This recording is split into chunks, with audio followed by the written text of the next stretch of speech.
This is a Howard TV original production.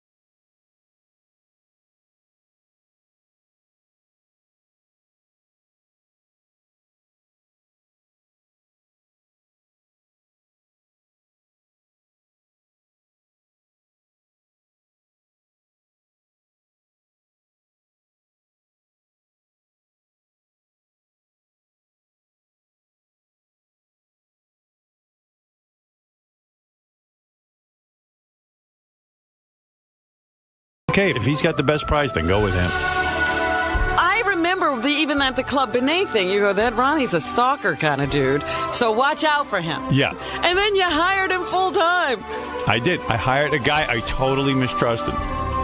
You know, most people I end up working with, there's always a debate. Call the police or hire them for less. It's true. When you look through this cast. It really is true.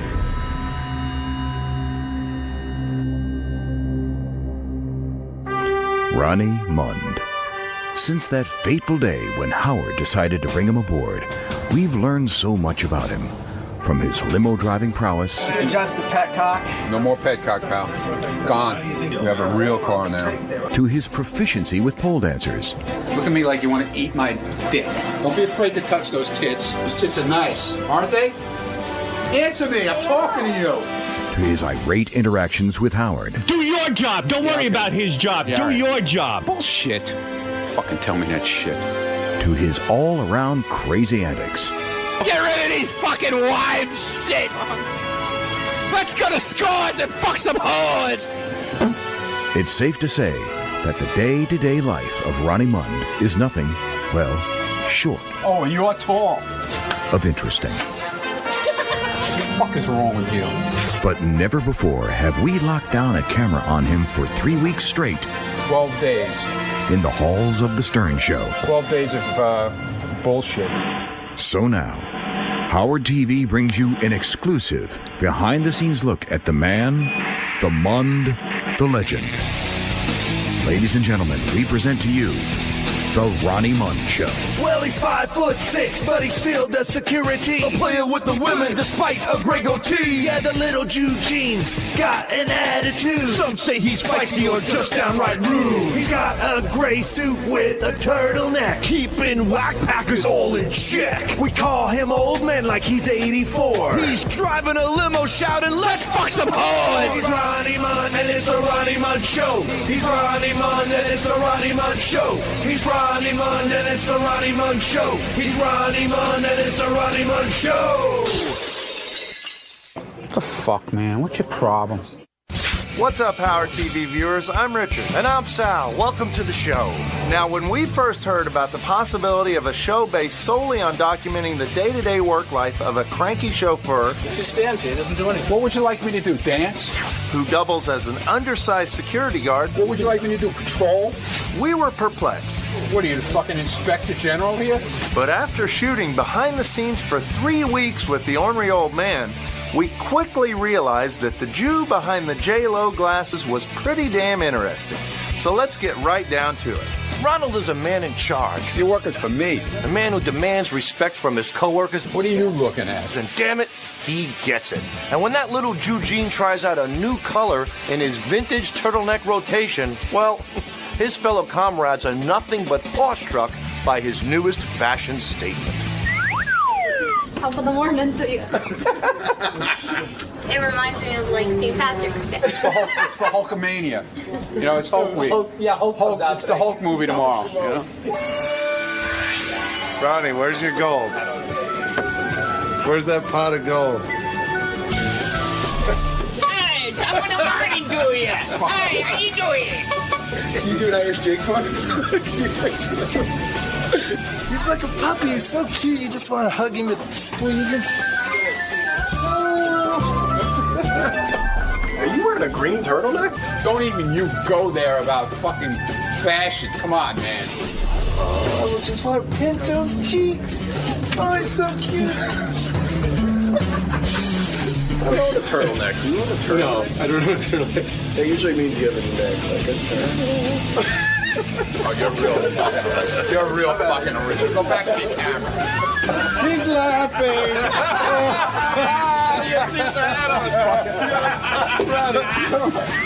Hey, I'm Ronnie the Heebie Leprechaun. All right, top of the morning. I gotta go. Please sign me to these. I gotta go through your bag. I gotta run you. Oh, they're always trying to get my lucky charm. Ow! Oh, that shirt's hot. Oh, now you're planning things in advance? Give me a fucking break. I want to kiss him all.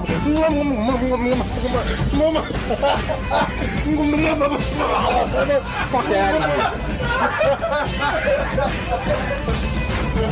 Oh, he's smiling. Asshole.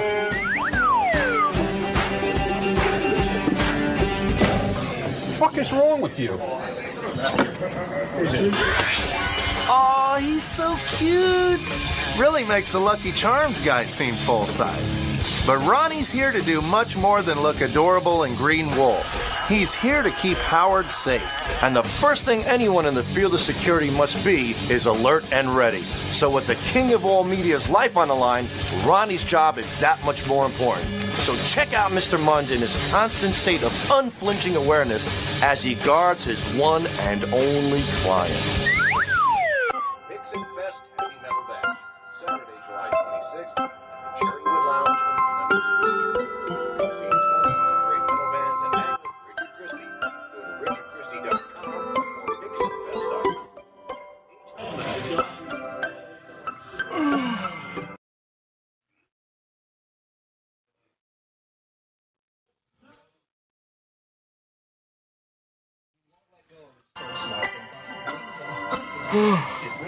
God, that fucking light's making me very sleepy, man. It's making my eyes tired.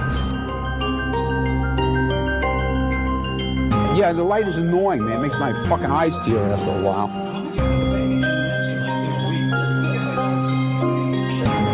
Fucking allergies, man.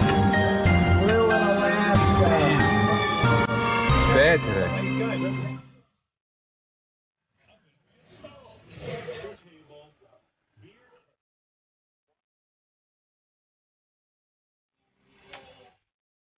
What's your problem? Huh? We'll get through it.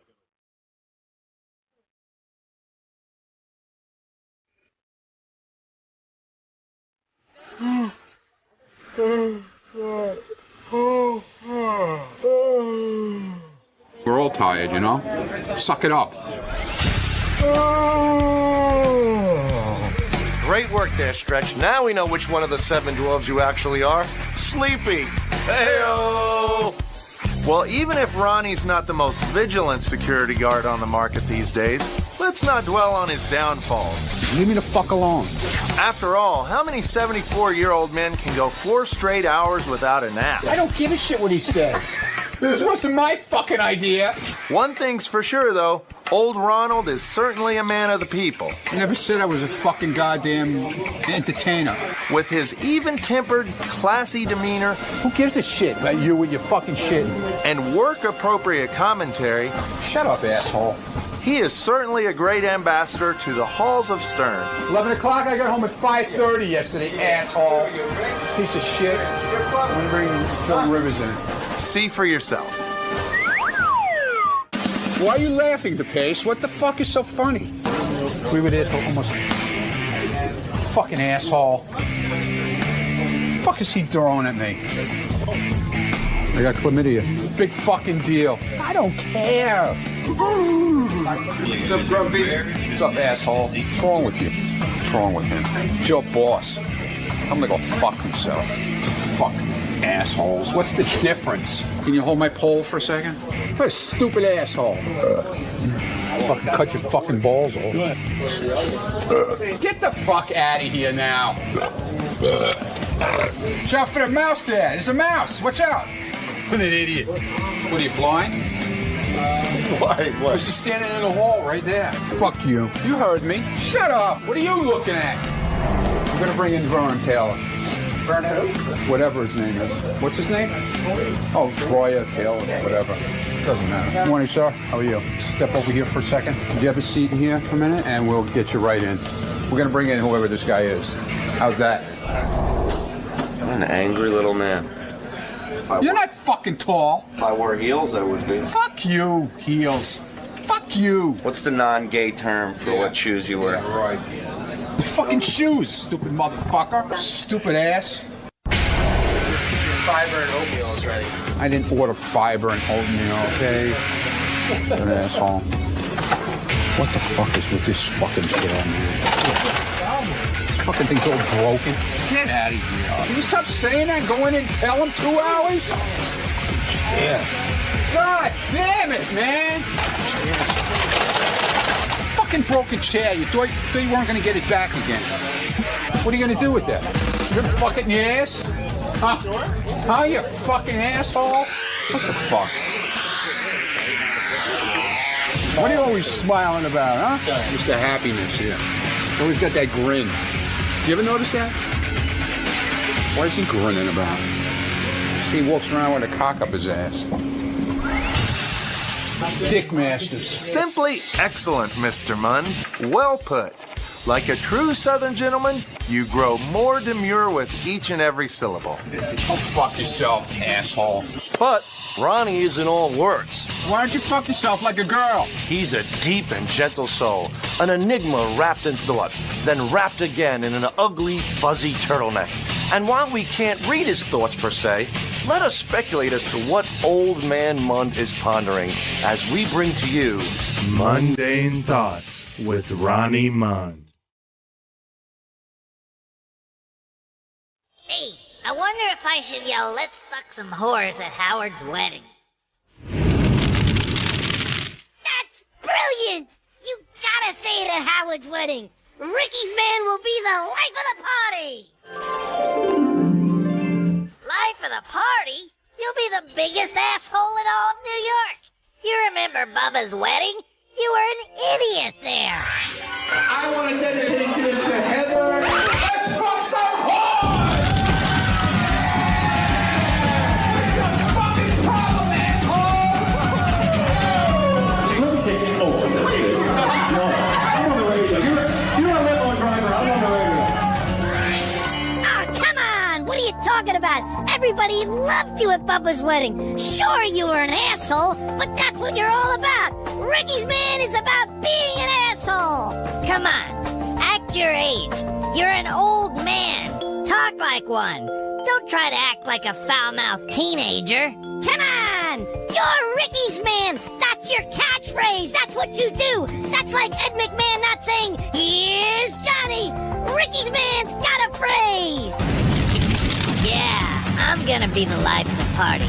I'm gonna yell, "Let's fuck some whores." Mr. Mund, your deep philosophical ways continue to marvel us ordinary laymen. We also caught Ronnie on the phone several times. Hold on a second. Did I ask you not to film this now? What is? Don't you hear me? And we can't help but wonder what's being said on the other end of the line. What the fuck is wrong with you? I can't fucking talk. I can't even think of anything. These guys with this fucking camera shit already driving me nuts. So let me introduce a segment we like to call On the Line with Ronnie Mund.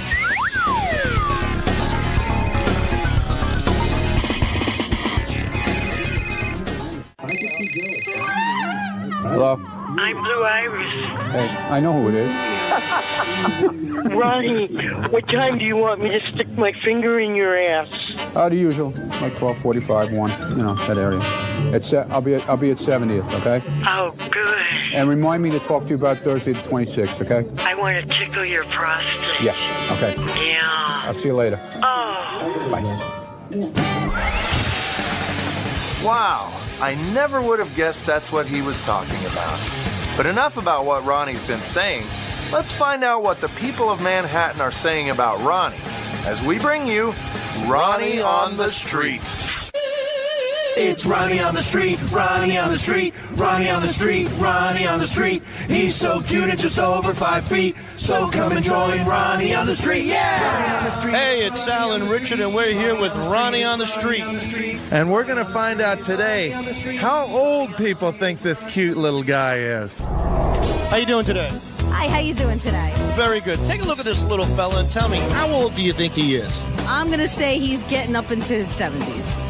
Just by looking at how much he shrank and all the wrinkles on his face, 78. 72. I'm going to say about 85. 85. Now, what makes you say that? He's an old bastard. Look at him. He has a lot of gray hair. The gray hair. You know, his hairline is kind of pushed back. Definitely dyes his hair. He's got a receding hairline. He's got those marks all over. Wrinkly old hands. Extra skin on the chin. I bet you if he took his pants off, he'd have wrinkly balls, too. Would you be shocked if I told you he has the colon of a 30-year-old? How's that even possible? Now, what do you think of this guy maybe getting drunk at weddings and yelling out things like, let's fuck some whores? Would that offend you? Yes. If he came to my wedding, I would have a problem with that. You know, there's females in the room, and you just don't come out and say things like that. When we got married, we had a guy just like that. Threw him right out of the wedding. Now, if you saw a guy like this, let's say at a strip club, whistling at chicks and getting drunk, I mean, what would you feel about that? I'd look at him as a pervert. Yeah, JD old grandpa. He probably hangs out at a strip club quite often. He obviously can't get girls, like the rest of us. Do you think this man is too old to be going to strip clubs? No one's too old to go to strip clubs. I would be a little bit disturbed. I think he should be home resting in his bed. Any closing words for Ronnie? Fuck you. Perfect. Ronnie on the street, yeah! Well, we hope you've enjoyed the show. Be sure to tune in to episode 2 as we bring you another exclusive behind-the-scenes look at the little man with big dreams.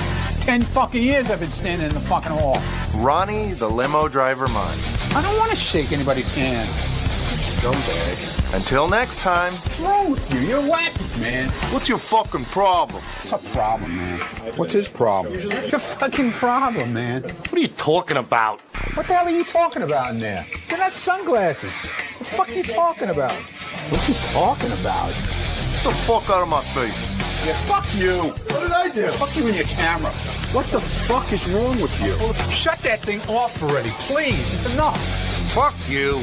Fuck you. Fuck you, asshole. Who cares? Fuck you, yeah. Yeah, fuck you. Why is that funny, asshole? Yeah, we're done. Hello, top of the morning. I'm Ronnie, the limo driver, Kaki-Hebe Leprechaun. I'm going to do my cake with Kaki-Hebe Leprechaun jig.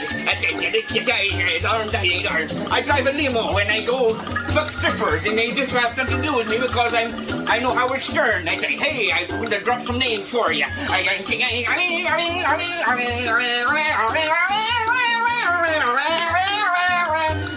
You want to play my bagpipe? Do you? You want to blow me bagpipe? Oh, yeah, top of the morning to you. Oh, pink card, yellow moon, green clovers, purple diamonds. You'll never get me Lucky Charms. And you'll never get in my limo. Arr. That's all I got.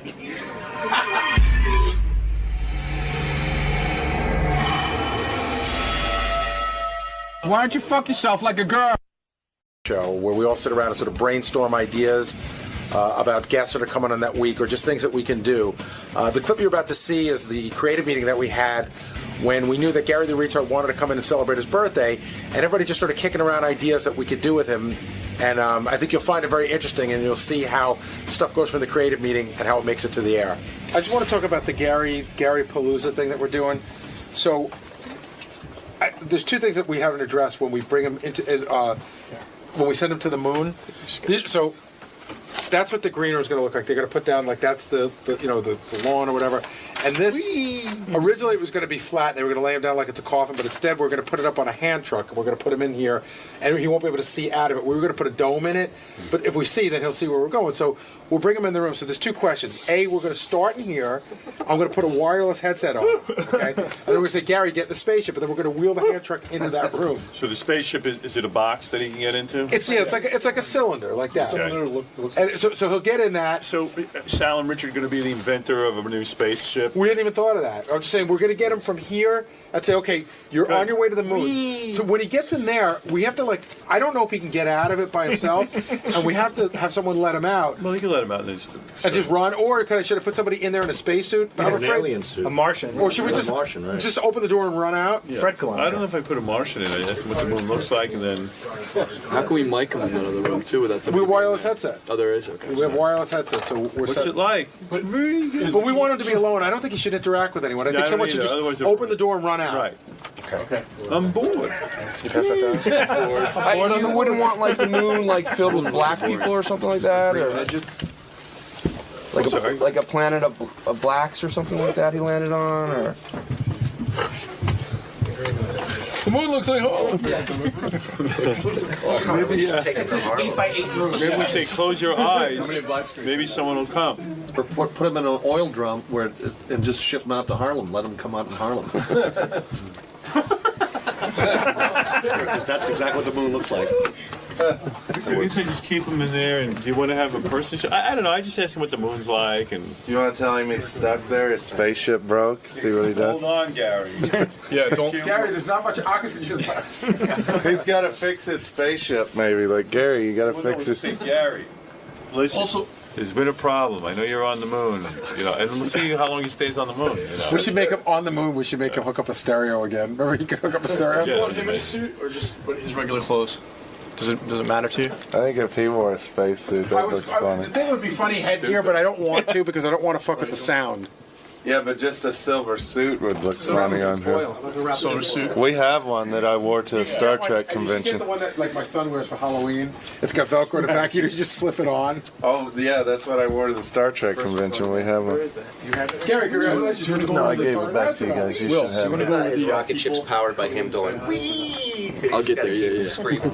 Yeah, right. He should have to do something to power his rocket ship, or to protect himself. Maybe we should have tools laying in there too, like a hammer, and see what he does to his tubes. Pedals? What's his mission on the moon? What are we going to do? Take pictures? Maybe he has to discover gold or something. Maybe we hide something. We should hide something. You know what? See if you can find what? Green cheese. They say there's green cheese.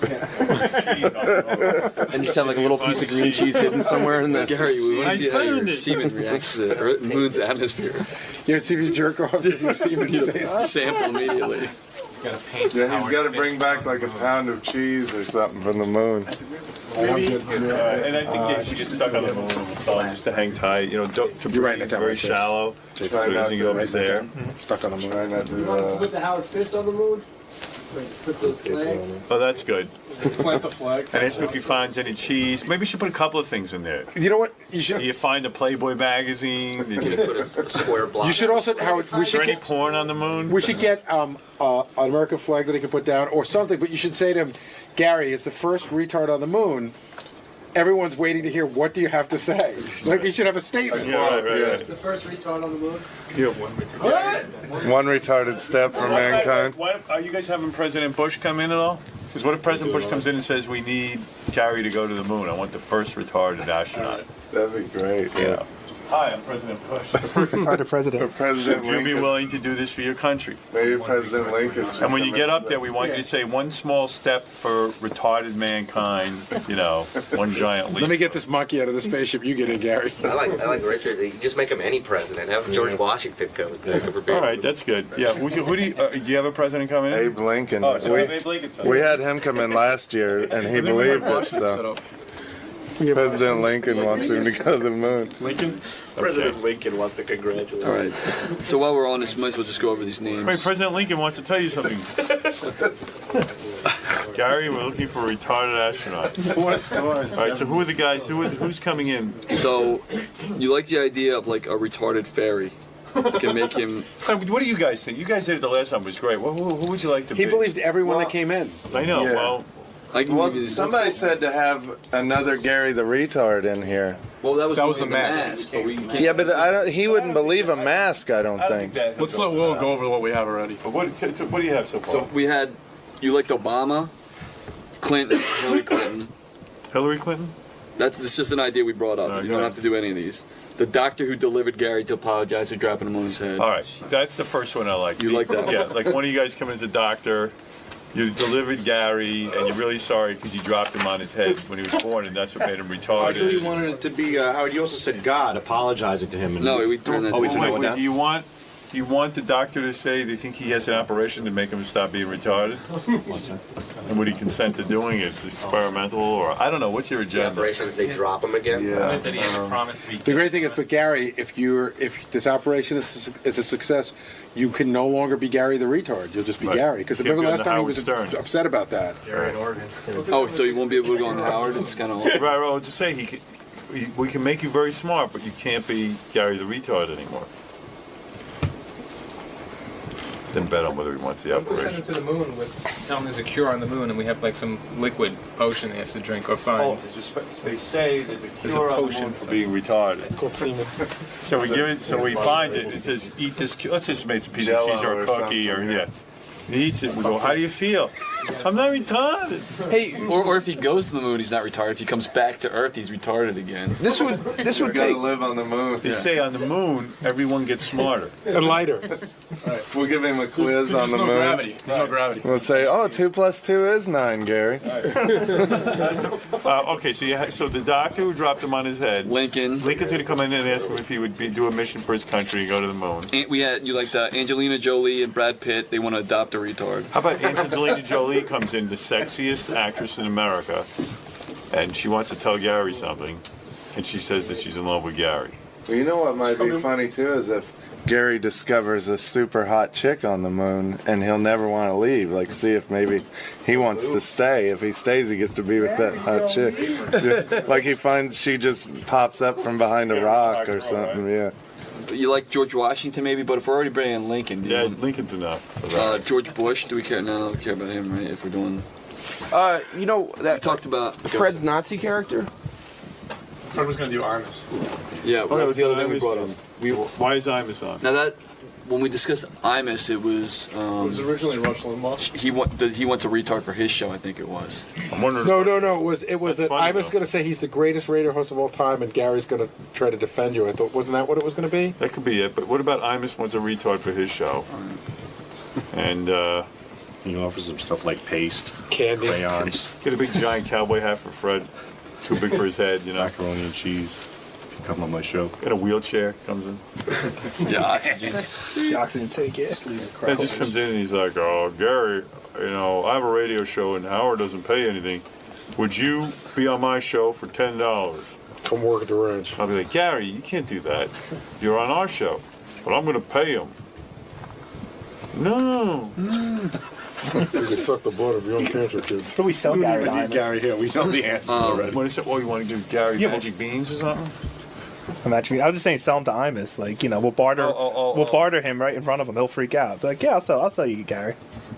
I thought you said sell Gary diamonds. That's actually it would be if you gave Gary a fake diamonds and you told him they were really valuable, and then somebody came here and said, "Listen, I've got these magic beans. If you give me the diamonds, ooh, that's good. If you give me those diamonds, keep trading." Why don't we say to Gary, Gary, for your birthday, I'm going to give you diamonds and they're worth $5 million. Right.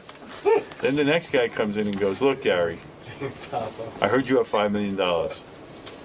I'm going to sell you something unbelievable for $5 million. What's the unbelievable thing, though? Magic beans. That do what? That get you to the moon.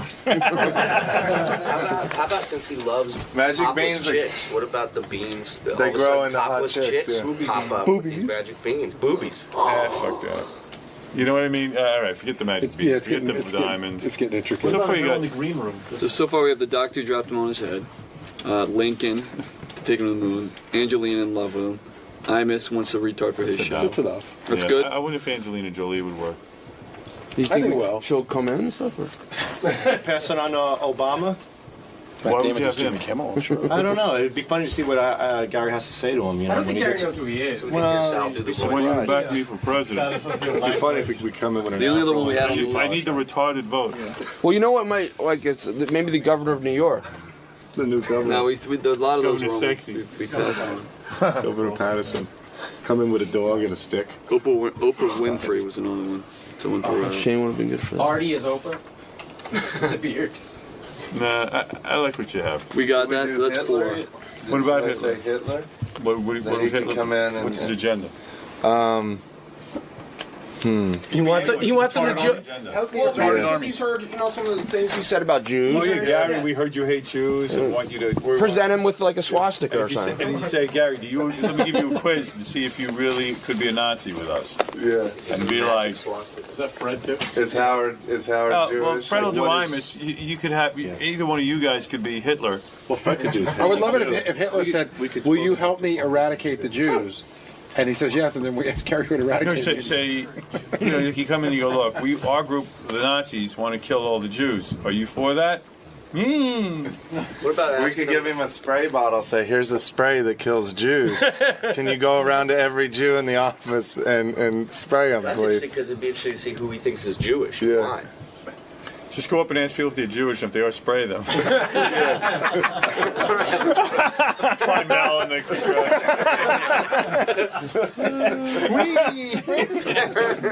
My name's Antonio Governale. He sprayed me. That's good.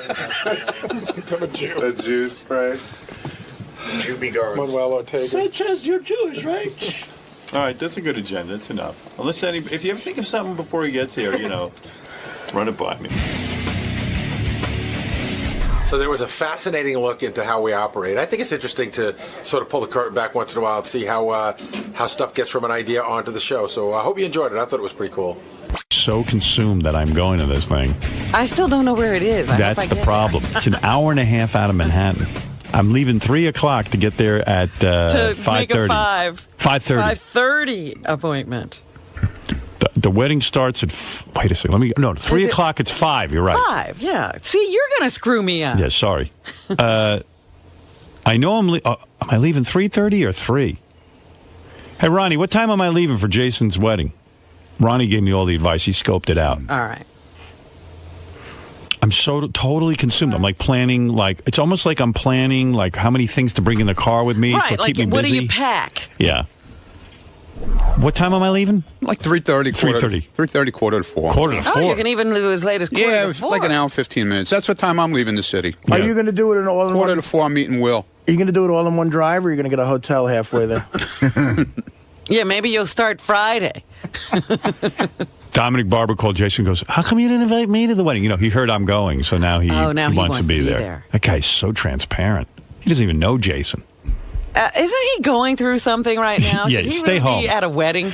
If I was him, and I'd been married 3 fucking times already, no, 4. Is it 4? 4, and 2 to the same woman, I'd be at a psychiatrist's office. I wouldn't even be anywhere where I could be seen. You'd think his plate would be full. His plate was full of spaghetti. Landed on his head. Yeah, if I was Jason, I'd invite him and have nothing but plates of spaghetti around. Right. Oops. Honey, I'm home. I mean, does a burn victim want to go to a fire? No. A barbecue. Let's go to a wedding. Yeah, I don't think even the bride and groom want to look at him at this point with what he's going through. Can't be good vibes. It's going to bring bad karma. So I'm leaving 3:30, and I'm thinking, oh, man, an hour and a half in the car. What am I going to do for an hour and a half? What am I going to do? Oh, Beth will be with you. You've got a hot chick with you. Yeah, but come on. I got her with me anyway. You can't talk to your wife for an hour and a half? No, we don't do that. Beth sleeps a lot, and then I mean, you're talking about 3 hours in a car. Oh, all right. There and back. I mean, even if let's say we did something like wild, like banged in there, okay, that would last 5 seconds. Yeah, now what do you do? Now you got what do you another do? hour and 10 minutes. Just go slow. Oh, no, I bring a whole bag with me when I travel. I have computers. I have all kinds of stuff. I'm busy the whole time. Oh, then, you got all gadgets nowadays. You could keep yourself busy. Busy with my chess. I'm busy with crayons. I'm drawing. Crayons? Is it true Jason's going to Rick's Cabaret the night before his wedding? Well, he already had a bachelor party in Amsterdam. What's that all about? That's what I heard. Well, no, he had 2, Amsterdam, and then I think him and Will had a dual party at Rick's. Oh, yeah? But I don't know why they're going back to Rick. Another one? It's constant, dude, are you really going? A constant saying goodbye to his single. I have a bunch of friends in from out of town. We're having a rehearsal dinner, and then we're all going over to the Great Rick's Cabaret. Uh-oh. Wow. No kidding. It'll be fun, man. I mean, what the hell? What am I going to do Friday night? Nothing. I don't know, dude. I'm not even with the I chick just on know Friday you're not night. even that much into sex with your girlfriend. That's not true. You told us that. That was like 2 years ago. Doesn't he have to use Changed a different product to get a hard on? No. Jesus Christ, dude. Yes, I have Viagra. It's just there as a And you're safety. how old? It's for how old Fred, are you? come on, dude. I'm 29. You're 29? 29? Gee, I thought you were older. Well, because I'm huge. The body of a 55-year-old. I'm in my 50s. I've never needed Viagra for anything. I don't need, dude. All right, for the 800th time, I'm on Lexapro, and one of the side effects is that it could affect your erection, your hard-on, and so I have it there as a safety. If I couldn't get a hard-on, I'd be depressed too. All right, thanks. Thank you. Good Lord, he's like a test tube. There's a lab in there. Dude. What's the game plan, though, for the wedding? Like, you guys get married straight up at 5? Like, I don't want to sit around and wait. I'm going to tell you. Go ahead. So you can take your time. It's going to the actual ceremony is probably going to start more like 5:15ish. Are you having one of those long ceremonies like with a rabbi? No, you know? no rabbi. There's no religion in our ceremony. Yeah, and how long is the ceremony? It shouldn't be more than 20 minutes. 20 minutes? That's short, isn't it? What are you, the Pope? That is short compared to a lot. I mean, Catholic. Some Catholic weddings. Mine was 4 minutes. I was going to say yours is pretty short, right? Yeah, and people were already snoozing. Mine was just the right length. And that of time. included a song. Yes. I know yours was perfect, and I'll try and emulate your wedding as much as possible. Well, but no, according to people around here, mine wasn't perfect. But the fact of the matter is, the ceremony was pretty perfect, right, Robin? I mean, absolutely. just You enough. didn't bore a soul. I promise you, it's short. In fact, the chick who's marrying us, she had like written up some big thing, and I took it and took a marker and started crossing a whole bunch of crap out. It's just a quick little, you know. How do you know the woman who's marrying you? No, we looked her up online. Oh. She's a Unitarian. Oh, is that what you get the thing from the Inquirer? That's how. No, there's a Unitarian church. Yeah, she's from the Unitarian church. can't It's one of those like hippie churches, any religion. The you go there. Unitarian Church is one of those you can just apply to be a minister, and they send you a card. Yeah. Yeah. But they do have an actual church. Oh. Yeah. I mean, Oh, I see what you're saying about the internet. Yeah, I have no idea what her credentials are, but What she can legally marry us. what soap opera is she on? She can legally marry you. She can legally marry us, yes. Yeah. Hey, do you have relatives who are pissed about the non-religion thing? If I do, they haven't said a word about it. That's we're kind of mixing up. We're having a huppah, and which is a Jewish thing, but it's just there to be there. Like, I don't know. It looks nice. Are you stepping on the glass? Well, yeah, that's fun. I mean, fuck that. Nobody's lifting you in the chair, though. No, I don't want that. Really. There's a big conspiracy. We're lifting them. There's 20 of us, but we're going to lift them. It's going to be so. They need a forklift. It's going to be embarrassing. Hold on, back up. You're having a huppah. That's that little hut. Yeah, the little hut. What is that for? If you're not having a Jewish wedding, why are you doing that? Because it's a traditional thing, and it looks your wife nice. Jewish? No.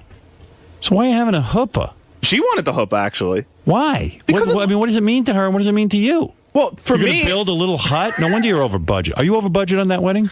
I don't even know. I'm not over budget. I don't know where my parents and her parents are. I put a cap. In fact, your talk you had with me a few months ago helped a lot because I just started putting my foot down about shit, and I wasn't taking no shit from no one. Good. But the huppah thing, no, I think it's included with the place we're getting married. They just have one there. We didn't go out and buy anything special. And Janice likes the way it looks, and it's a tradition. So, it's not there for any religious purpose. You're having a used huppah? Dude, it's a religious fucking thing. Of course it's religious. Well, what do you mean it's not there for any religion? Why would you have a random huppah there if it's not religious? But it's also a traditional thing. It's traditional to who? To Jewish people. So she's not Jewish, and you say you don't care. And you're not being married by a rabbi. What difference does it make to you, man? It's just going to sit there. Why would you do that? Why am I doing? I don't know. I don't know. They wanted it. It's there. It's not costing me anything. What difference does it fucking make? It's got to be costing you something. Someone's got to build the fucker. No, they have it at the place we're getting married. It's included. Okay, but they probably charge you for that. No, I don't know. I didn't look at the itemized bill. Why not put like a big giant, like a Metallica logo over the huppah? That would take a little romanticism. But I mean, it's random. No, it's not random. It's Howard. Come on, you're being stupid. No, here. Am I, Robin? No, I think if you're not a religious ceremony, why are you having any of that? Yeah, why you're not doing a non-traditional ceremony. Why do you have tradition? Yeah, why not carry? Because that's the way we roll. Why not carry tradition, non-tradition? We're mixing it all together. Why not carry a Torah down the aisle? I mean, really, why not? Because there's nothing religious. I have a question. That's weird. What religion, if any religion, is your future wife? She isn't. I guess her family is Protestant and Catholic. Why not a statue of Jesus lurking in the corner? We don't want God in the ceremony. But a huppah's God. That's what you're getting married under a huppah. That represents. We are projecting our own image onto the huppah. The huppah is whatever we want it to be. Are you what wearing we a want it to be yarmulke? is something that looks nice. Are you wearing a yarmulke or no? No And yarmulke. Jesus is the Son of God. I know, and Jesus is a Jew. I'm on top of everything. What, Howard? What? I thought that thing you had at yours was a huppah. Yeah, you were standing under a huppah. What was that thing? It was flowers. Just flowers. Yeah. Dude, a huppah is a covering, and you had a covering. Yeah. I hate to. When I went to the sound check for your wedding, Yeah. Ellie called it a huppah. Oh, did she? Well, Yeah. she probably built that. We had nothing to do with it. Okay, so you had a huppah. It was a huppah. Yeah, but if she had asked me, I would have said, "Don't do that." So you wouldn't have wanted it no matter what. If you knew it was a huppah, you wouldn't have wanted it. No, of course not. What would I do with a huppah? But you had it and you were fine with it. What am I going to do? I showed up. This woman erected a huppah, but I didn't even know it was a huppah. So it was nice to have you guys under a certain. Yeah, I mean, thing. you got to have a little bit of a setting, but Yeah, I would. setting. Yeah, but if someone had asked me ahead of time, do you want a huppah? I'd say no. All right, but fine. But when you didn't know it was a huppah, you were fine. And if someone had called it a huppah, you would have not been fine. So mine's not a huppah. Mine's just decoration. No. You're missing the point. No one consulted me. This woman Ellie just stuck it there. So I walk in. I'm not going to have him take it down and wait. It's a fucking big structure. Right. So it's like, I'm not going to dismantle it. So I got married, but I didn't ask for that. I wouldn't have. It's silly. Well, you're right. Huppah makes no sense. I'm stupid. No, you're not stupid. It's just silly. It's just the whole thing's silly, dude. Getting married. I thought it was beautiful.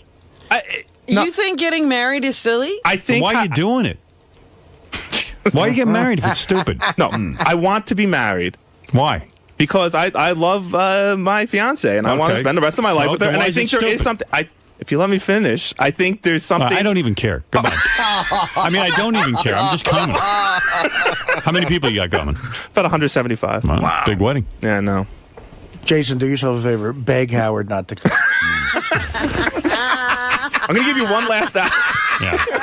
It's 4 hours away. I had no idea when I said yes. I look at the invite. I go, you know what? Jason's not an asshole like Will. Will make people travel like an hour and a half.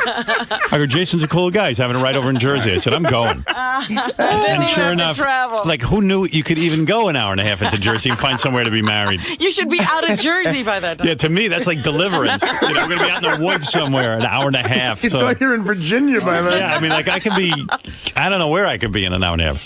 It's an hour, dude. It's an hour and a half. Well, it's because it takes you a half hour to get out of the city. No, bro.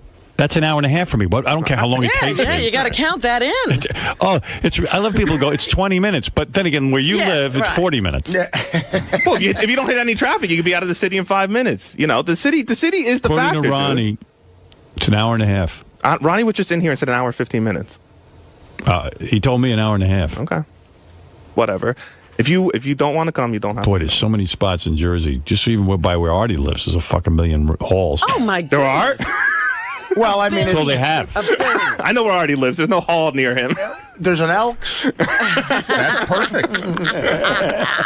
The guys are all out there talking. Like, I map quested, Jason's wedding. It's for me, it's going to be an hour 49. But the guys on Long Island, John Hine says, like Sal and John Hine and Phelan, they said it's probably 3 hours. Yeah. Oh, yeah. Well, but because you got to go through the city, right? Which is no easy task. Even though if you were doing 70 miles an hour, you could be there in an hour and 40 minutes. But you got to go through the city. It's But listen, we're psyched to come. Thank you, bro. I am too.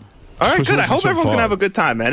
Listen, great time. For the money I spent, everyone better have a fucking good time, okay? And you know I what? don't hear any complaints. They lifted me in that chair at Ross's wedding. They did? Did they? Well, you weren't this weight, were you? No, I was much thinner, but still, I had a blast doing that. I thought it was going to suck. I was having a load of fun, man. I'd be scared. I'd be so embarrassed. You were in the fray there, like screaming at me. You've never been up in that chair? Of course you have. Never. I would hate it. I would just not want to trust anyone holding me. I don't. I agree with you 1,000%, and also it's just for by me. The way, I map quested also to your party, and the map quest laughed at me. Why are you going there? Started chuckling. At least Hackasound's on the map, all right? He map quested, and all that came up was bring a book.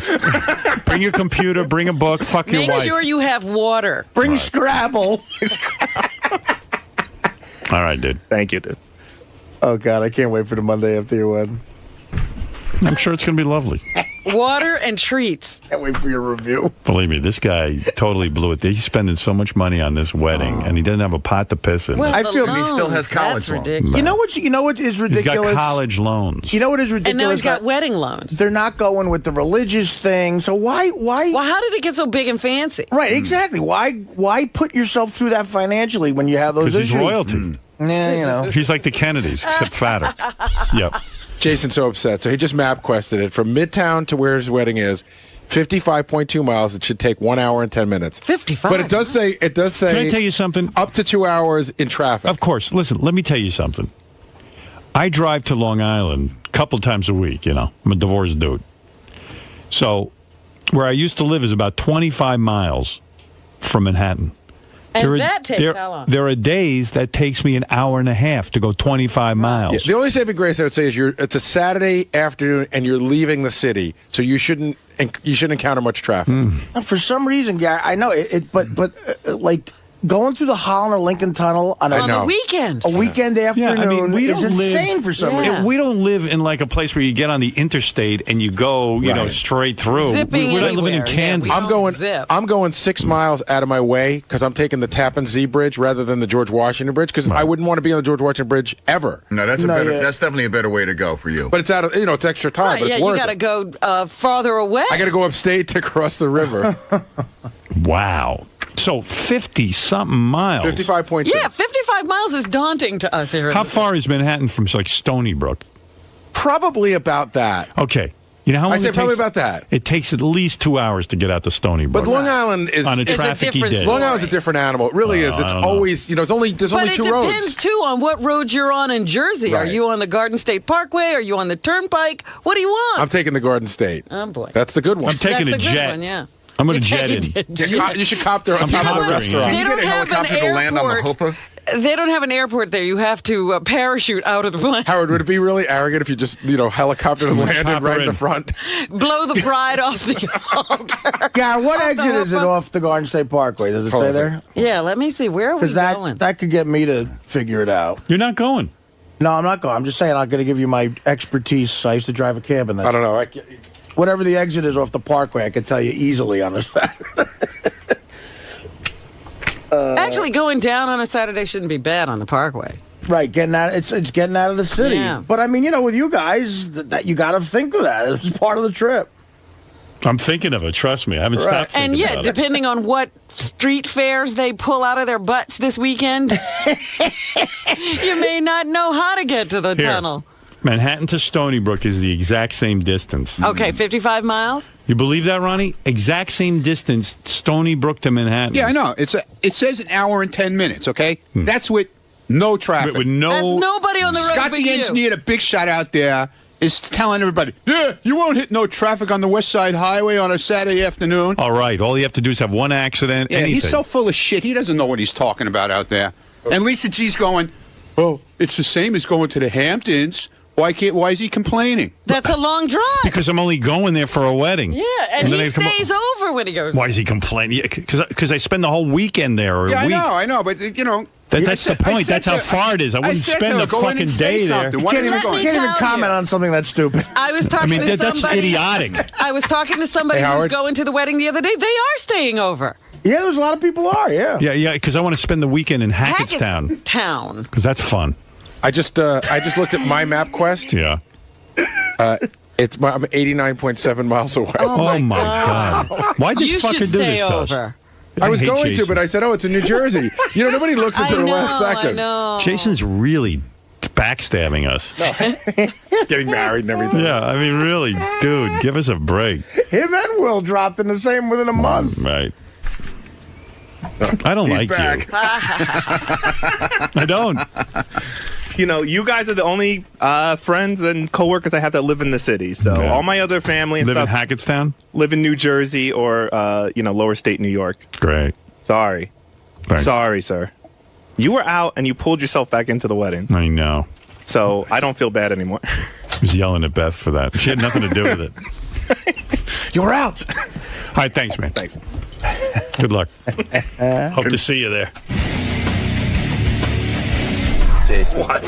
Why can't they just let you have fun?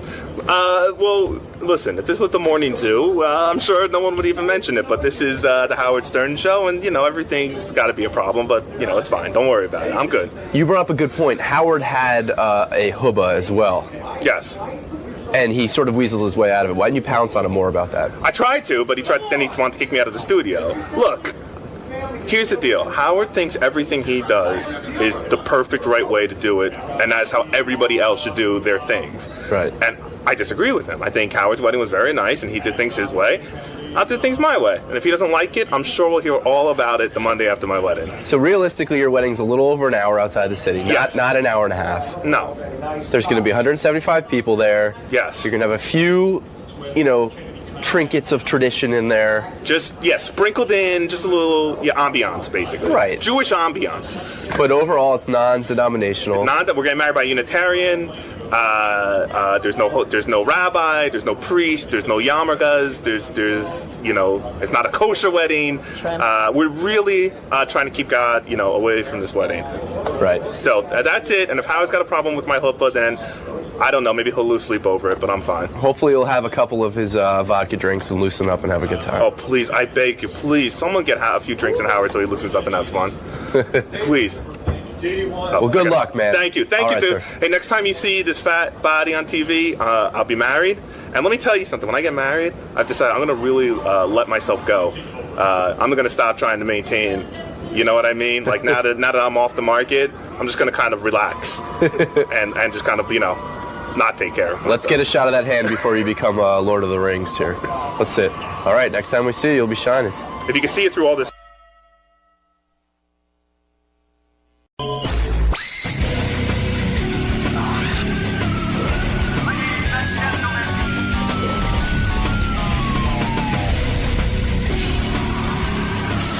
Richard. Motherfucker. I am telling you for the last time, you can't do this to me. What do what?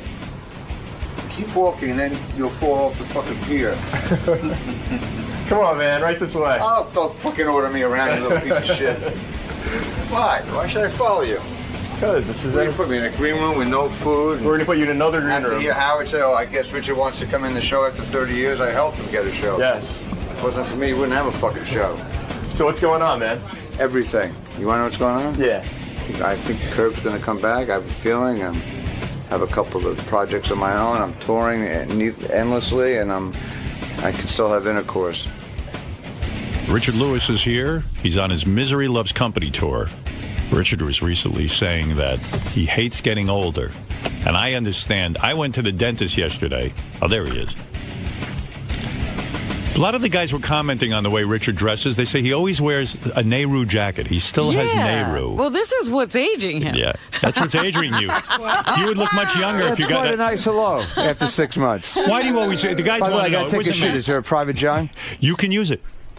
It's for you. Hi, guys. there. I was listening to that. You have perfect right. No one should sit on that fucking toilet but you and maybe and your cast. No, I have a private he has bathroom. his own. Oh, of course you would, but I have my don't own. want to have some strange asshole sitting on a toilet. First of all, it's not right. We set up that bathroom for our guests. I'm an elitist when it comes to moving my bowels. Well, honestly, I'm going to tell you something. Can I sit down? Yeah, sit down.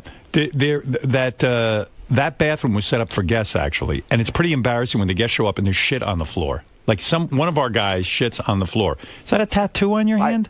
Huh? Is that a tattoo on your hand? No, Or it's, do you get ink, it's writing jokes and shit. Oh, you're writing jokes. That's well, millions of but are you trying to show people what you do for a living by keeping ink on your hands? You're saying, hey, look, I'm a writer.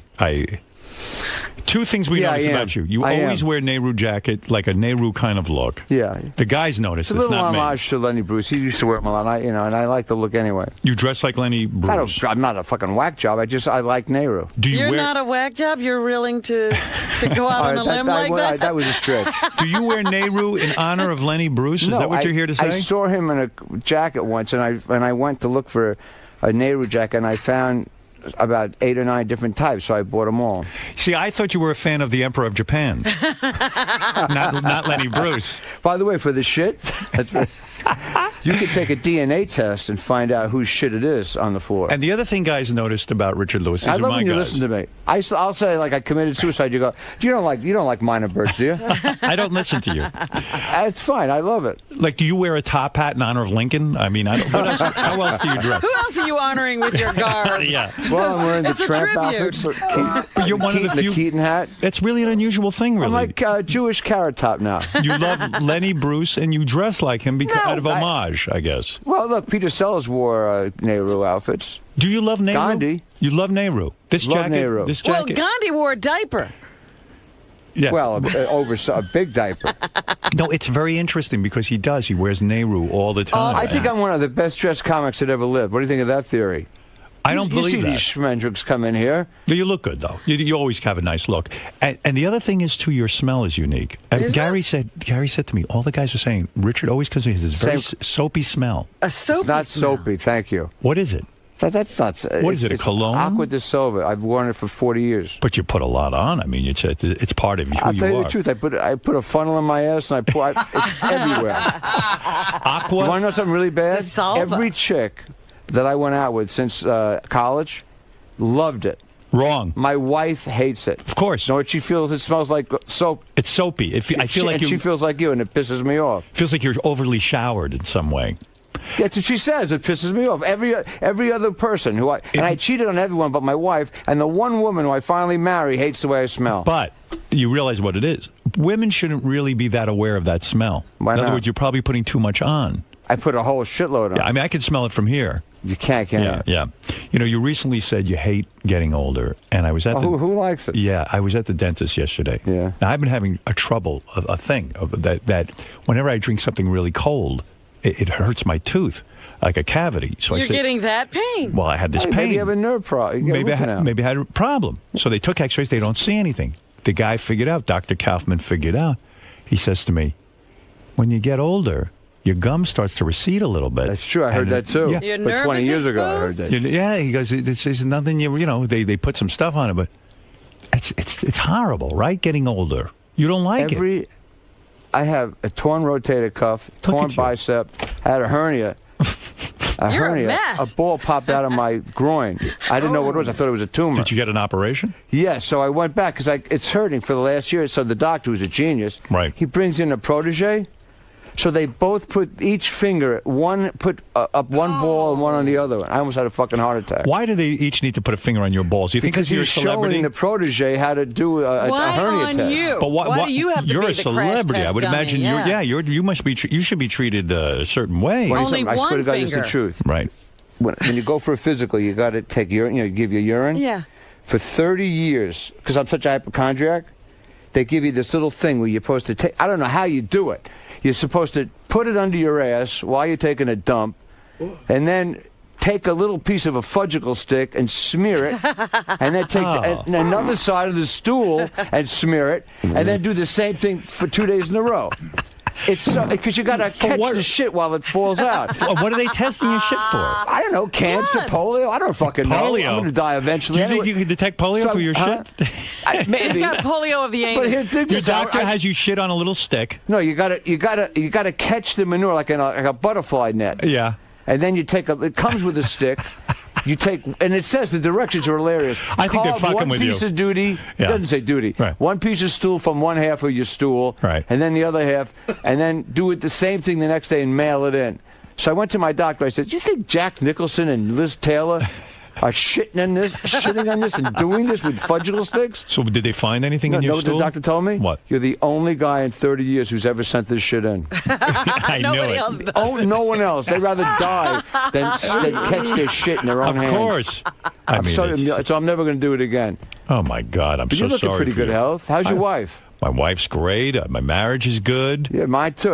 We got married. Well, this is your second one, but this is you're set. I'm set. This is your second marriage too, right? I would never give this one up. But this is your second marriage. What's Isn't this it? theory? No, I never got You married. never got married before? I never wanted to get married. You I didn't cheated want- though when you would date women. You were supposedly monogamous, but you I would cheat cheated on everyone. You would cheat on them all. Everyone. Everyone. I'm not proud of it. I was a sex addict. When you read about Sandra Bullock's husband cheating, when you read about Tiger Woods, or David Letterman even, you're not Yeah. surprised. You had to be Wait a minute. surprised He with just Letterman. He just said he was a What? sex addict. Wait a second. You were surprised with Letterman, weren't you? I don't know Dave that well, so I don't know his personal. I'm not surprised that anyone fucks around because I think men are. I think men are. I'm not a scientist about this shit, but I think men want to fuck as much as they can. Right. But Okay? you consider yourself a sex addict? Here's the difference. I was a sex addict when I went from one woman to another because that was it. It was a conquest, like another line of blow. But when you're in one relationship and you want to be, and I don't want to commit adultery, then it's great if you can become a sex addict with the same woman, like Howard keeps saying on the air. He loves to fuck and all that. Right, He doesn't right. masturbate. He saves his sperm, which to me is like a joke. Right. You don't save sperm. I didn't say save my sperm. I heard you once say you save up your sperm. No, I said you save up your desire. In other words, if you keep that's right, you did say that. If you keep being off, then you don't want to be with the same woman. Never stops me. I beat off a lot, and I still can You get still off. beat off. I love beating off. At your age. You haven't matured at all. When do you do What am I, in this? Yiddish theater? Of course I jerk know, off. how do you- I jerked off this morning. Did you? Really? Fucking A. That's why I won't shake your hand. No, I was. What did you think about when you jerked off? I think about, you want to know the truth? Yeah. I can get an erection at any time I want. But I for think you. about dirty, I think about the worst women, and that would hurt, sadly, my wife the most. And I get hard in a minute.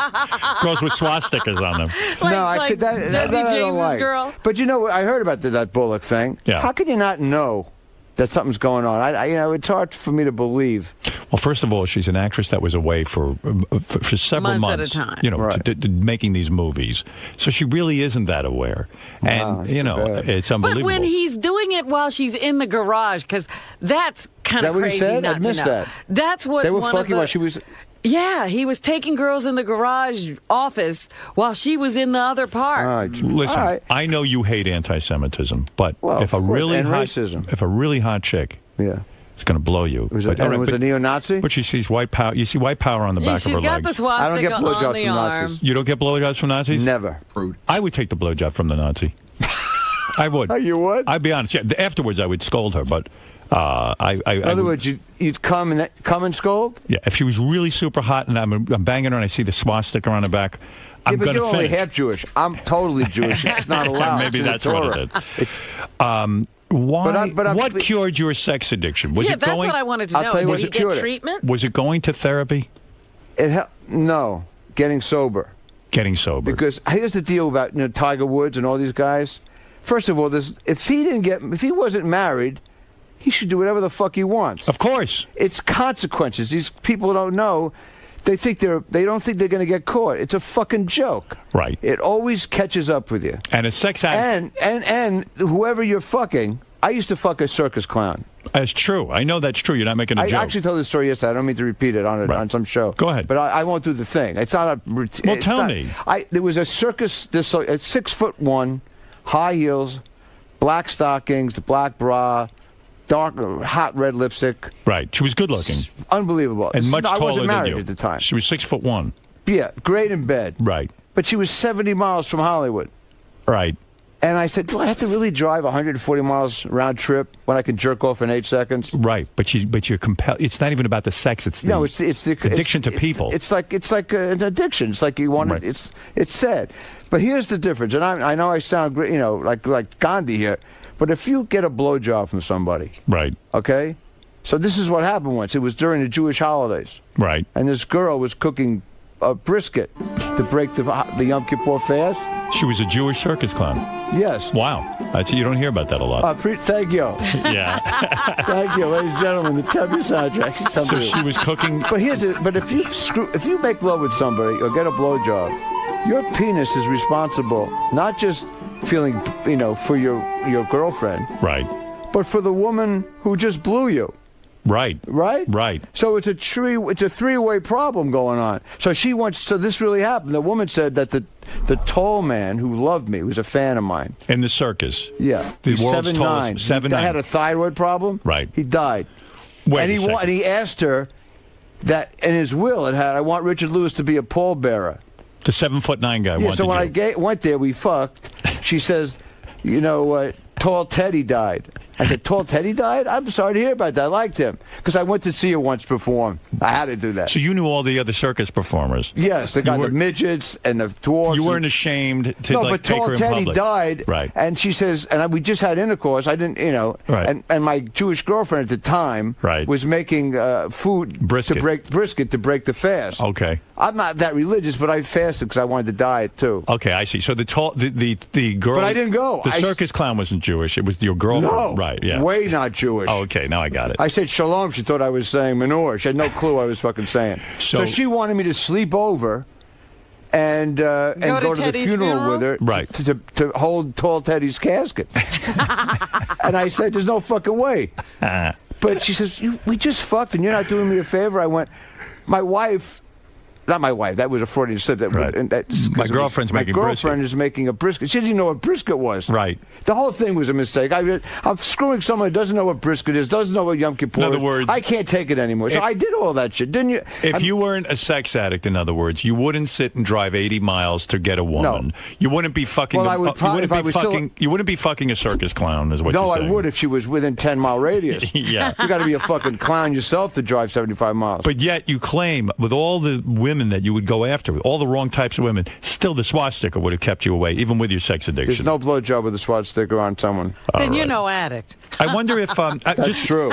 I'm Good sure point. you're no expert in this, but I wonder if Tall Teddy's feet stuck out of the casket, or do they actually build? Do they? I didn't go to the funeral. Did they cut off his feet? You think? They could have chopped him at the ankles. You want to know something? They Yeah. do that sometimes. Sometimes if a casket's not big enough. No, but they can make a big one. No. Wilt Chamberlain. What, do you think they whip those you things think right they up? folded Wilt Chamberlain in half? Wilt Chamberlain was a wealthy man. I don't think Tall Teddy had You know, that I kind of dated funds. somebody who dated Wilt. No Really? kidding. You Yeah, shared? back in the 70s. What'd you and say? I knew Wilt. He was a good guy. Right. But when I found out, I mean, I got an average dick, okay? Right. It's not small, it's not gigantic, but it's good. I could have guessed that. Go ahead. good. Yes. You know, no one's complained. Right. But when you're making love with Chamberlain, you got to just do the algebra. Right. You got to imagine it's gigantic. Right. So I was with this woman, and she says, I said, she says, who are you? Because we were like getting close. Right. Who are you dating? I said, well, there's 2 waitresses at the club here, and this actress. She says, I'm dating Wilt Chamberlain. My penis had a panic attack. Right. I said, when did you last have intercourse with Wilt? She says, last night. Wow. I ran out of the fucking house screaming. Of course, because you felt competitive, right? Well, I would have needed a penis posse to go in there. Let me ask you one more theoretical question. I really want to understand the level of your sex addiction. So you're getting a blowjob. You're in the middle of it. From the clown or anyone? In the middle of it, and you see the swastika on the girl's back. You still run out the you door? didn't know it was there. Well, you know that point in time when your cum has to come? Right. Then it's not really me not caring it's a Nazi. It's just it's my cum's fault. You're somebody who is on top of the scene. You're part of show business. When you heard about the Conan O'Brien, Jay Leno, You're going to hate me for this. Why? Because back in '94, you weren't a fan of Conan. I like Conan very much. Oh, now you do? I used to rag on him. I went on Conan's show many times and enjoyed it, and said he was one of the best interviewers in late night. He's a great interviewer. That's right. And he's brilliant. But here's my feeling about the show. I think I read what you said too. I think I agree with you. When you take over the Tonight Show, right? Let's say someone took over your show. You wanted to retire. That's right. This is a huge franchise. Right. Same thing. Right. So if someone takes over the Tonight Show, if you two left, if everybody here left, right, and you had to fill someone in, there should be promotion up the fucking ass. Of course. They didn't promote Conan. No, they promoted Jay. They did. That's right. And he got fucked. They didn't give him a fighting chance. I don't know if it would have worked. Not only didn't they give him a fighting chance, all of the best guests went to the 10 o'clock show. Because there's more people watching. And and Jay provided such a shitty lead-in for Conan. I mean, bad. Well, look, Jay beat Dave, and I'm a Letterman guy. I mean, I've been doing Letterman since '82. Right.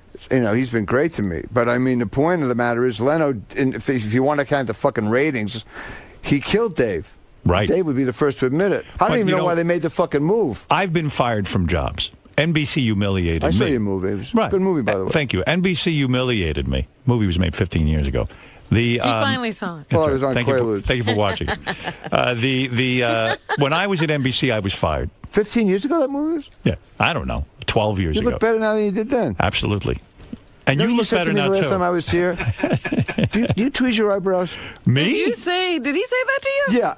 And I could, and I'm You do tweeze your eyebrows. You looked at me, and you said, you tweeze your eyebrows. And you do. And then I took my glasses off, and he said, put them back on. You look horrible.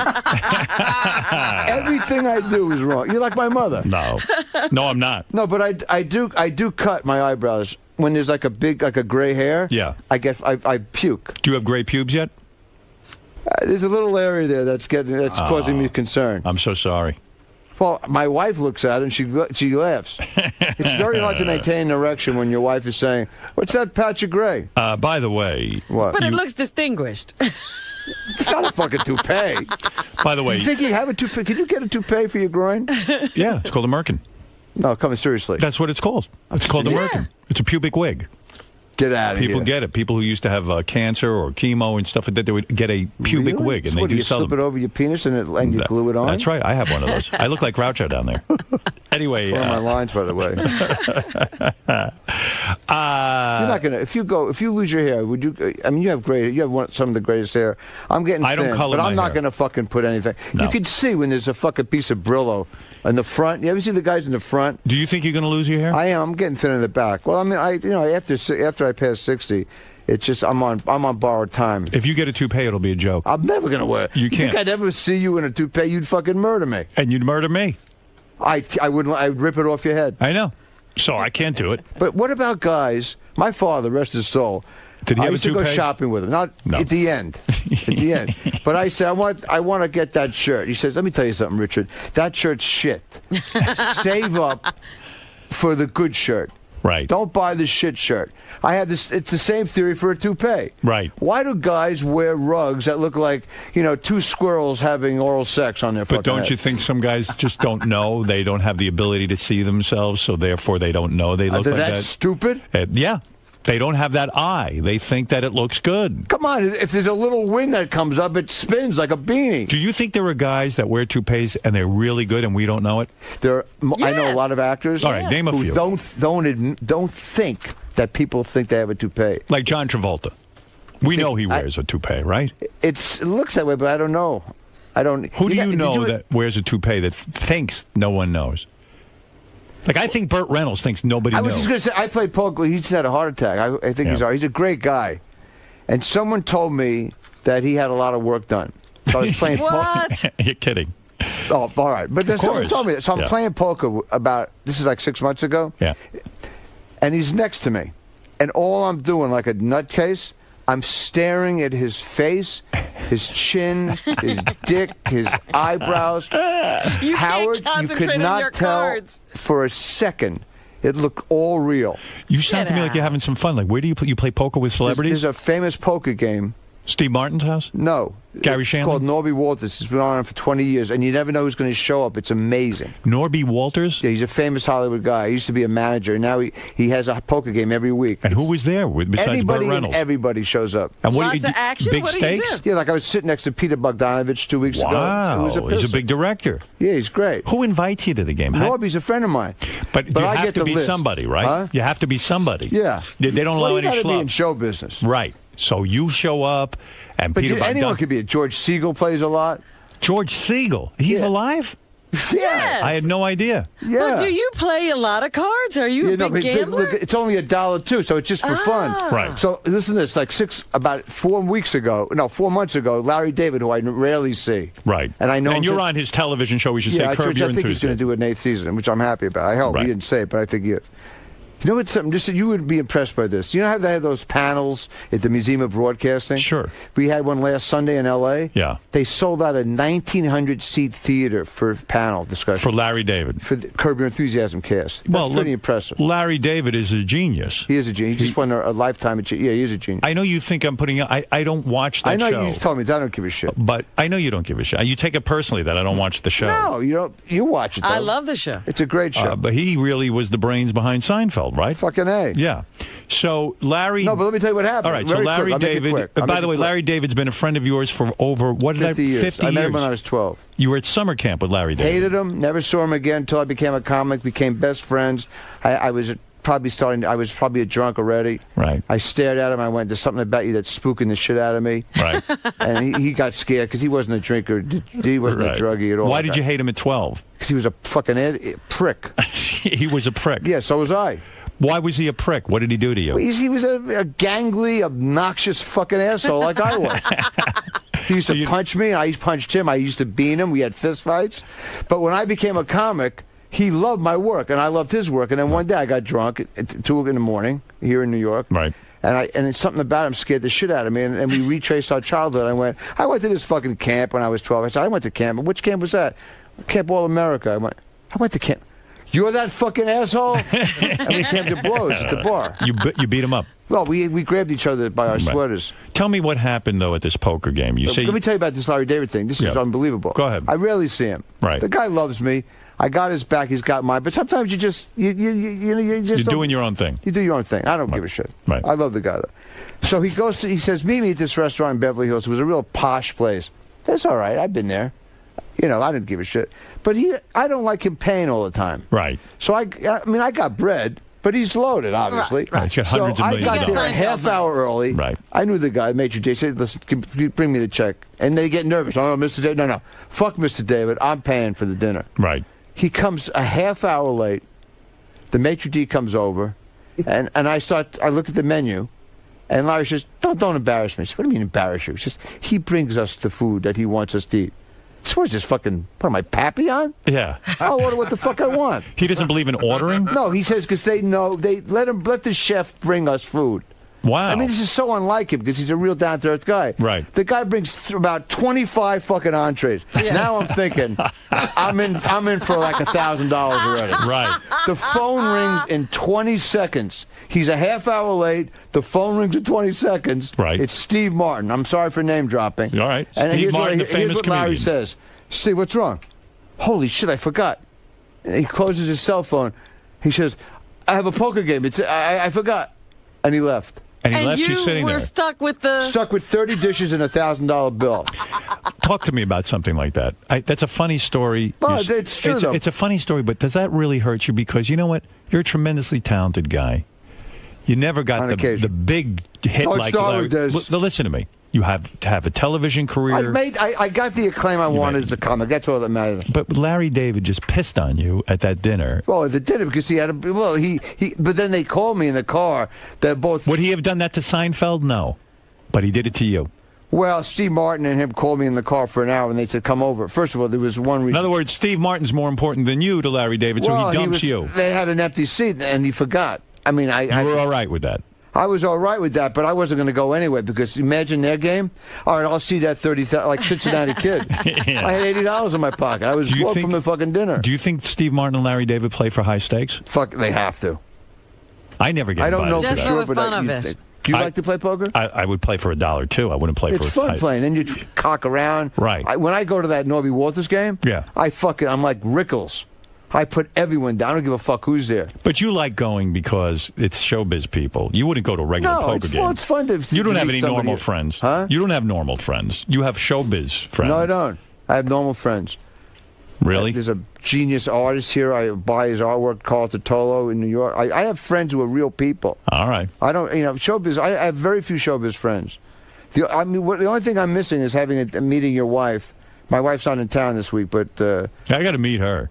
She's I got to see her, but she's hot. She is. She's pretty cool. She's much younger than you? No, she's about Really? 6-7 years younger. 6-7 years I met her younger. when she was like 43. No kidding. And I was in my early 50s. You've really matured. I don't want to tell a chick what Serpico is. Why not? Do you want to go see? I want to watch Take me 2 Serpico. seconds to tell a young girl what Serpico is. Yeah. Not when they say they think it's like a urinary tract infection. No, Is it really that important to you that a girl knows what Serpico is? And Al Pacino's in it. He likes to talk in shorthand. Yeah. That's right. I don't want to date someone who wasn't alive when I was watching Clockwork Orange. I can't take it. I hate dating girls who know what Serpico is. Isn't that funny? We're very different. Yeah, we Well, are. listen, you were married a long time, and you have family, and now, and you have a beautiful, happy marriage. But I'm very I did happy. the opposite. Right. I fucked like crazy, did all the drugs, and now I wanted somebody who was, a little more, who understood me. By the way, I know you always try to get Artie off the drugs. I always appreciate that. I tried the last time. That was great, yeah. You recommended I'm heartbroken. Yeah, you I've recommended. been reaching out to him. Right. That's all you can do. It's up to him. You try to help. I've tried to help for 2 years. Go ahead, talk to him. Let me tell you something. Wait, let Richard talk to you. Listen, You respect him. You want to play gin tonight with Dr. Pinsky and I? That's the first thing I want to ask you. Richard. Artie, I was listening to a show the other night, and after the show, they interview everyone here on the show. Right. It's exactly what happened to me. Everyone has the right. Howard has his spin on it. Hey, he keeps the comedy intact. He says, "Hey, I have no problems with Artie doing it. He's don't. great on the show." But and it's true. Some people say, "Let him do what he fucking wants to do." Robin is far more right in terms of what I know about being a drug addict. Right. She knows that you're fucking on a death fucking wish. Okay, you're in denial, Artie. Marty. That's it. You're I don't in think I'm on a death wish. I don't. I think I'm fine. I think he's right. It's a death wish, man. Don't you get? You're a fucking drug addict. I know I'm a drug addict, but I don't think I'm on a death wish right now. You I are really on don't. a death wish. I heard what you did. You went to a place. You had some Wolfgang Puck sandwiches. You jerked off. That would've been great. You had some wheat juice, and then you jerked off again, and then you had pizza with fucking peanut butter on. It's all bullshit. I just pray that he. If this is not a bottom, nothing is. This is the bottom, right? Okay. This is it. You're going to take your own life. If what I read was true, and you know more than me, I'm not going to ask you about it. I know you're uncomfortable about it. If you try to take your own life, and this doesn't ring loud and clear that you just can't do fucking drugs and drink anymore, that it's done. You did it. You're lucky you're alive. Did you ever try to take your own life? No. You would never do that. No. Then I wouldn't masturbate anymore. Do you and your wife discuss Serpico a lot? I mean, how often? How often does Serpico come up in your life? Is it really that? I used to put. You dated a much younger woman and married. Yes. I used to put them through drills, almost like a terrorist. All right. I tie them behind. I would tie their hands behind their back. It was a little hot too, by the way. We combined sex with it too. I'd say you're watching my favorite Pacino movies and my favorite De Niro movies, 3 a day, and I tie them hands behind a bridge chair, right. and then we have intercourse afterwards. Why are you masturbating so much if your marriage is so that much. How many times a week? Well, on the road I get lonely when I'm not with my wife. When you're with your wife, you have sex with her? Yeah, of course. How many times a week would you say? Honestly. It's hard to know. 2 because times? I'm on the road a lot, so you got to factor that in. On the road with the stand-up? Yes, and that's why I jerk off on the road. Leaves home? And I don't know. I thought maybe he just leaves. What did you say? I thought He says you're on the road with stand-up. I said, what do you think? He just leaves home? Yeah, I just come home and like I want to see promoters. Right. Holy shit! 40 years of this shit. When you were working with Jamie Lee Curtis, now there was an attractive woman. Yeah. I smell something really horrible coming. Did you ever get a boner when you were working with her? I mean, were you ever physically attracted to her? When we finally made love in the scripts? Yes. And I got the script Friday for Monday rehearsal. Yeah. I used to speed read. Please let me have a makeout scene. Let's consummate. Yeah. All week is unbelievable. Right. Let's do. I would blow the lines purposely. Let's do the thing again. I fucked it up. I don't know where the camera is. Gorgeous woman. Unbelievable. But I put on like 3 jocks because I would have got a Woody. Were you attracted to her physically? Did you want her? She's gorgeous. Nothing ever went down. Well, no, because I knew Chris Guest, and I draw the line with married people. You never did that. You didn't break the man code. That's bullshit. You fucked married women. Never. I know you did. No. I know a married woman who fucked you. She's lying. Is she? It's just like these Tiger Woods people that come out of the closet. Yeah. Why would you don't believe every one of these women telling the truth? I do believe it. Tiger Woods. I believe it. Robin slept with him. Huh? So did I. Yeah. Listen, let me. I feel bad for Tiger Woods. Richard Lewis. Bad for him? Why do because you bad for him? Yeah. You're right. Because a lot of people are lying. Listen, if I was 34, I did exactly what he did. But you weren't married. And I didn't have his money. And you didn't get endorsements. And I didn't lose the money, and I didn't have any, and I didn't commit adultery. Yeah. So that's the way you do it. So if you're listening, fuck your brains out, but just don't get married. Of course. If he wasn't married, no one would care. He'd be like Hefner. But he's out of his mind. What is he carrying on? Get a divorce and go carry on with women. That's all. I don't understand why he doesn't get a divorce. He's so transparent that he wants to keep endorsements, it seems to me. Yes. Right. He should just say, you know what, the marriage was a mistake. I'm going to be a great father. My wife's very upset, and I'm moving on. We're moving on. We're going to be great parents. And I think they would believe him if he said that. And that wife is so sexy. Gorgeous. Oh, my God. I would give it to her hard, and I would not get tired of that. I mean, that sounds terrific to me. Your wife doesn't care that you say that, right? Well, if I was a single guy, sure. Oh, a single guy, you mean? No, my wife. I love my wife. I know, but does your wife get jealous if you look at other women in a restaurant, say? I don't do that. I'm very focused on her. I'm in a different place. I'm a different man. I'm being honest. Because my wife and I can look at someone and go, holy shit, how fucking beautiful that woman is or that guy. Well, sure, we'll comment. Like she You're looking at guys? No, I look at chicks. She looks at Richard guys. looks at guys, not me. Just real quick, you had a health scare recently. I always have a health scare. You had to have a chest x-ray? And they found something on your lung. Is that true? Is that true? Well, I told the story yesterday on a show. What show was this? I don't want to tell you. Why? Because you're going to... No, I was on The View. So why would I be mad about that? She always teased me about everything. Well, I think that's great you're on The View. What do I care? I've done it more than anybody, 21 times. Congratulations. I mean, why would I care if you're on The View? It's not like getting a Nobel Peace Prize, but the show's great for me. But why are you embarrassed to tell me you were on The View? Because I've been on your show for 28 years, and every time I say anything positive about me, you knock me. I'm happy but not for lately, you. though. I think we're closer. Not really. But I'm not going to knock you for being on The View. I mean, who are you close with? We're closer. Well, no, I don't mean emotionally. Your chair is closer to me. Hold on a second, Gary. Never book Richard on the show again. He just did The View for 21 times. No, I mean, why would I care if you did? I'm happy for you. I'm happy. I went for a physical. I'll do this in 25 seconds. Go ahead.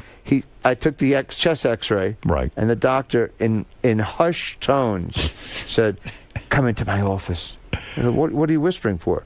I knew what it meant. Death. Right.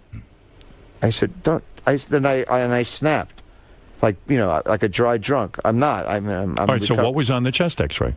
He didn't know. He said it's either a tumor or a piece of egg. Piece of egg. He said some of these technicians are sloppy and they drop their lunch on it. So I went fucking nuts. I said, "You mean I have either cancer or a sandwich in my lungs?" Said, "That's right." And what was it? He sent me to an MRI guy. Yeah. So these guys have the easiest job in the world. They're doctors. Right. They don't do shit. Right. You go through that fucking thing. Right. And you hear Miles Davis, it scares the shit out of you. Right. It's like, you're in a movable coffin. Right. You think you're dead already. Yeah. So then I get out. It takes about 20 minutes. Uh-huh. He says, "How you doing in there?" "Yeah, it's a fucking blast being in a tuna can, you asshole. Get me out of here." So I you get were out. fine. So I said, "Doctor," because they have to be doctors, the MRI guys. Yeah. I said, "So what's the deal?" He says, "I can't tell you. It's not right. It's not proper protocol." I said, "Is it a fucking egg sandwich or is it a tumor? Or I'll kill you." I snapped. Right. He says, "Your doctor will tell you." My doctor didn't call me for 6 days. Oh, my God. You know why he didn't call me? Why? Because I finally nailed him. He says, "It's good news. It was good news." I figured you thought it was good news. Oh, my God. How do you think it's good news? So you're not going to use this guy anymore, are you? I mean, yeah, I love the guy. Really? He didn't call you for 6 days? Well, because he figured that most people don't get a call. It. They only call for bad news. Doesn't he know you? Huh? Doesn't he know you're neurotic? No, I love this guy. He's a great doctor. He saved my life many times. Did your psychiatrist, is this a true I don't story? go anymore to shrinks. Did your psychiatrist fall asleep during a session? Is that true or is it a shtick? True. It's true. Dozed off. And that he dozed off. She dozed off. She dozed off. I walked over to her, and she's like, "You want to tell you?" And I said, "I think I'm a woman. I had a gun in my mouth. I wear lipstick and heels at night, and I contemplate suicide." I did every horrible story, and then she woke. I shook her by her shoulders. Do you remember what you were talking about when she fell asleep? Yeah, that I wasn't fucking enough because I had an intimacy problem. And she fell asleep. Yeah. You know what she said? What? "I've heard this shit for 16 years." I went, "How dare you say that for She 120 didn't say that. Yes. She did not. Yes, because we talk that way. She said, "I've heard this shit for 16 years." That's right. And that's it. For $175 an hour, I said, "You know what? Blow me. I'm out." Right. Great seeing you. The great Richard Lewis. We love him. Everyone loves him. But he gave up psychiatry because that was his thing. I don't need fucking psychiatry Yeah. anymore. Really? I'm shocked to hear that. I'm healthy. Yeah. I know what they did to me when I was a kid. I can still get a hard on. I got a good marriage. Yeah. I'm still doing comedy after 40 years. What do I have to fucking Richard tell a had shrink? tremendous I don't mother. have to report. He had tremendous mother issues. God. What? You had tremendous mother issues. Huge. Yeah. So you finally got She over used it. to torture me when I was on your show back in the 80s. She used to call in. Yeah. I had a nervous breakdown once here. I know. You hid in the bathroom for over like a half I hour. was vomiting. It Yeah. was like The Exorcist. I thought you were putting me on. It was crazy. I thought you were kidding with Oh, me. no. Yeah. My head was spinning around. Yeah. Your mother sucks cockinelle, the whole 9 yards. That's a story for another day. All right. How many times? Richard, Please, I beg you, let me alone. you don't want to talk to me? This was the most mellow time I ever had with Howard, and now you're going to get me angst-ridden. Do you have a question? Do you ever have a question? I do, but... Just give me one question. You're 25 years old. 25 or 26? 26. Hi, honey. Hi. How are you? Look great. Thanks. Shouldn't you have a question? Yeah, we wanted to smell you. Hey, smell it. What do you think? Too much? Lisa. No. How's he smell? Clean. It smells fine. Not too much. Would you have Ask me a noticed? fucking question. I got to get out of here. And Still is here. I don't want to get out of here. So, you have a good time today, Oh, man? blow me. No, come on, Richard. Richard, so you said... Richard, so you said it was a real mellow time in there today. It was a mellow time until I see you, because you don't know what the fuck you're doing. No, is it different? Why'd you bother Stiller? I'm fed up with you. You don't like me, do you? I love you, but you don't do anything that shows that you're learning your craft. You're not allowing me to do what? For Come on, dress. look, what? Hey, how are you? Hey, you're a film man. Are you a film student? I was at one point. Would you get fired? You're the only guy who got I fired from graduated. college. Yeah, what's your degree?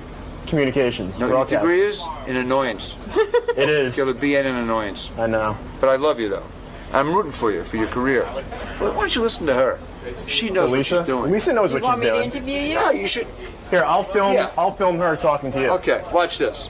Hi, Lisa. Hey, nice to see you. You do look good today. I feel good. Howard was in a great mood, thankfully. But he got on your case about all your neighbor jackets. Oh, what's wrong? This is not. What, you want me? If I walked in looking like a schlub, you'd kill me. You know, but I hope. I'm touring and I feel great, and it was the least stressed thing in 28 years with them. Yeah. Wow, you've come a long way. No, so is he. He's mature too. Well, hopefully he won't retire. Oh, he's not gonna retire. He needs his ego. It's a bottomless pit of need, like mine. He's not retiring. See, that was an interview. She asked you one question. She said she talked about how he made fun of you about your jacket, and that's what I was going to ask. And I think he's right. You like Ronnie's outfit? His clothes? No, Ronnie behind him. I would never say anything against him. He'd kill me. Better watch out for that Ronnie, guy. It's a good outfit. Thanks for stopping by, buddy. Take care, man. I'll see you.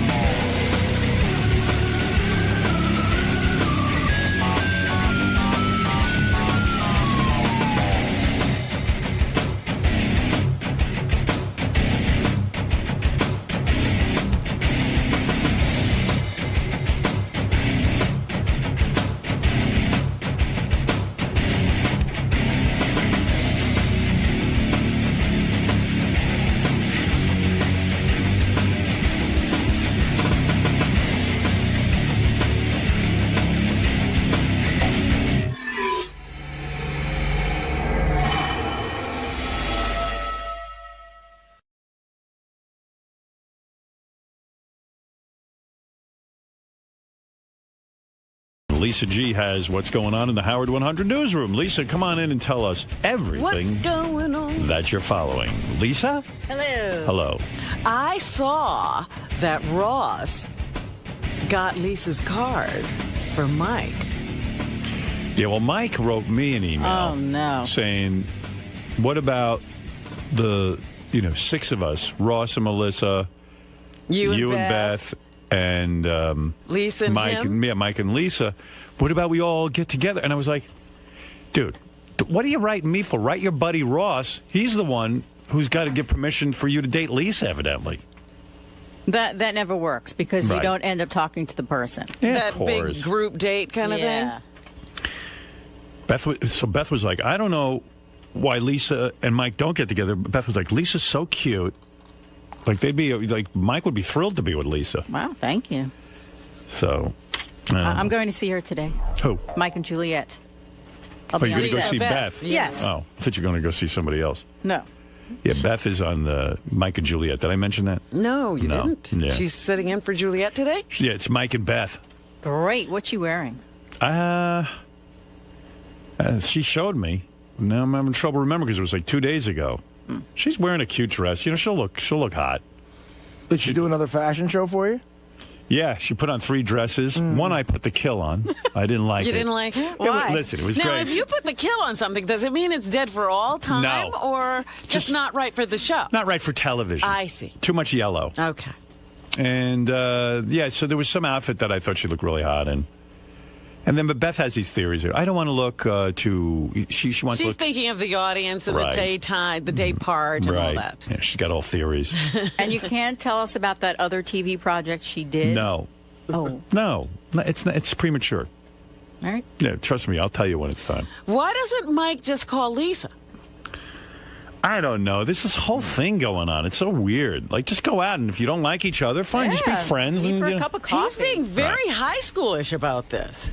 Yeah, but, His other bros are blocking him, Yeah. and he doesn't know how to make the first move. What's going on? and what does Ross care?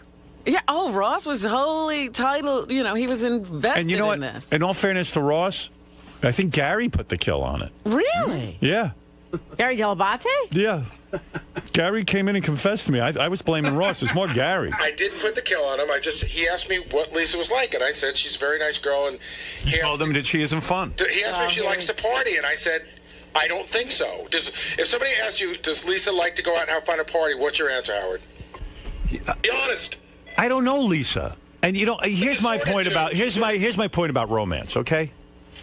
If you put it that way, that Lisa doesn't like to have fun, she doesn't like to party, what do you say? Lisa will go out, Lisa will drink. Does the guy ask me, does Lisa like to go out? Does she like to party? And I said, I don't know. I don't think she doesn't. You know what? She's not 12. She doesn't want to hang out till 4 in the morning. No. That's what. And I said to him, I said, listen, I should. And I told you this. I said I should never be the one. What kind of crazy parties is Portnoy going? Well, I was going to say Gary Portnoy. was talking directly to Mike about this. No, I've seen Mike. I don't see him go. You know what? I think like most guys, he's probably looking for somebody to share some time with. And how old is Mike now? 44. Yeah, it's time.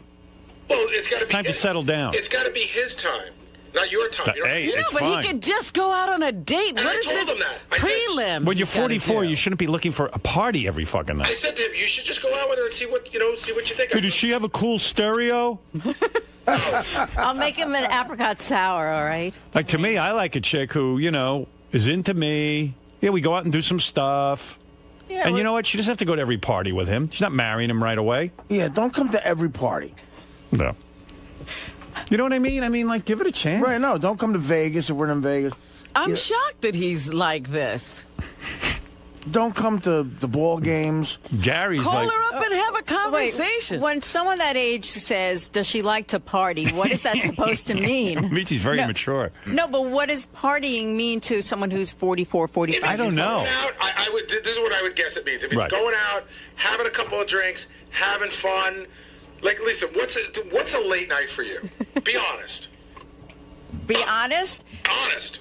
Having dinner at 8, that's late. That's like, wow, I'm eating dinner at 8 o'clock. Yeah, you know what? Forget it then, because these guys, like they don't Ross, go out. No, I'll go out on a date at 8. Absolutely, on a 8, weekend. They don't get their heart started till 9:30. I'd have dinner at 9:30. Yeah, they bitch when I make them go to dinner at 7:30, and it looks like I'm punishing them. You know, Howard, you're so right. They talk about, like, they joke. Well, Ross jokes around, like, when we went out to dinner that night when you took us all out. Yeah. He goes, I guarantee dinner will be at 7, which is fine with me because that's. Well, by the way.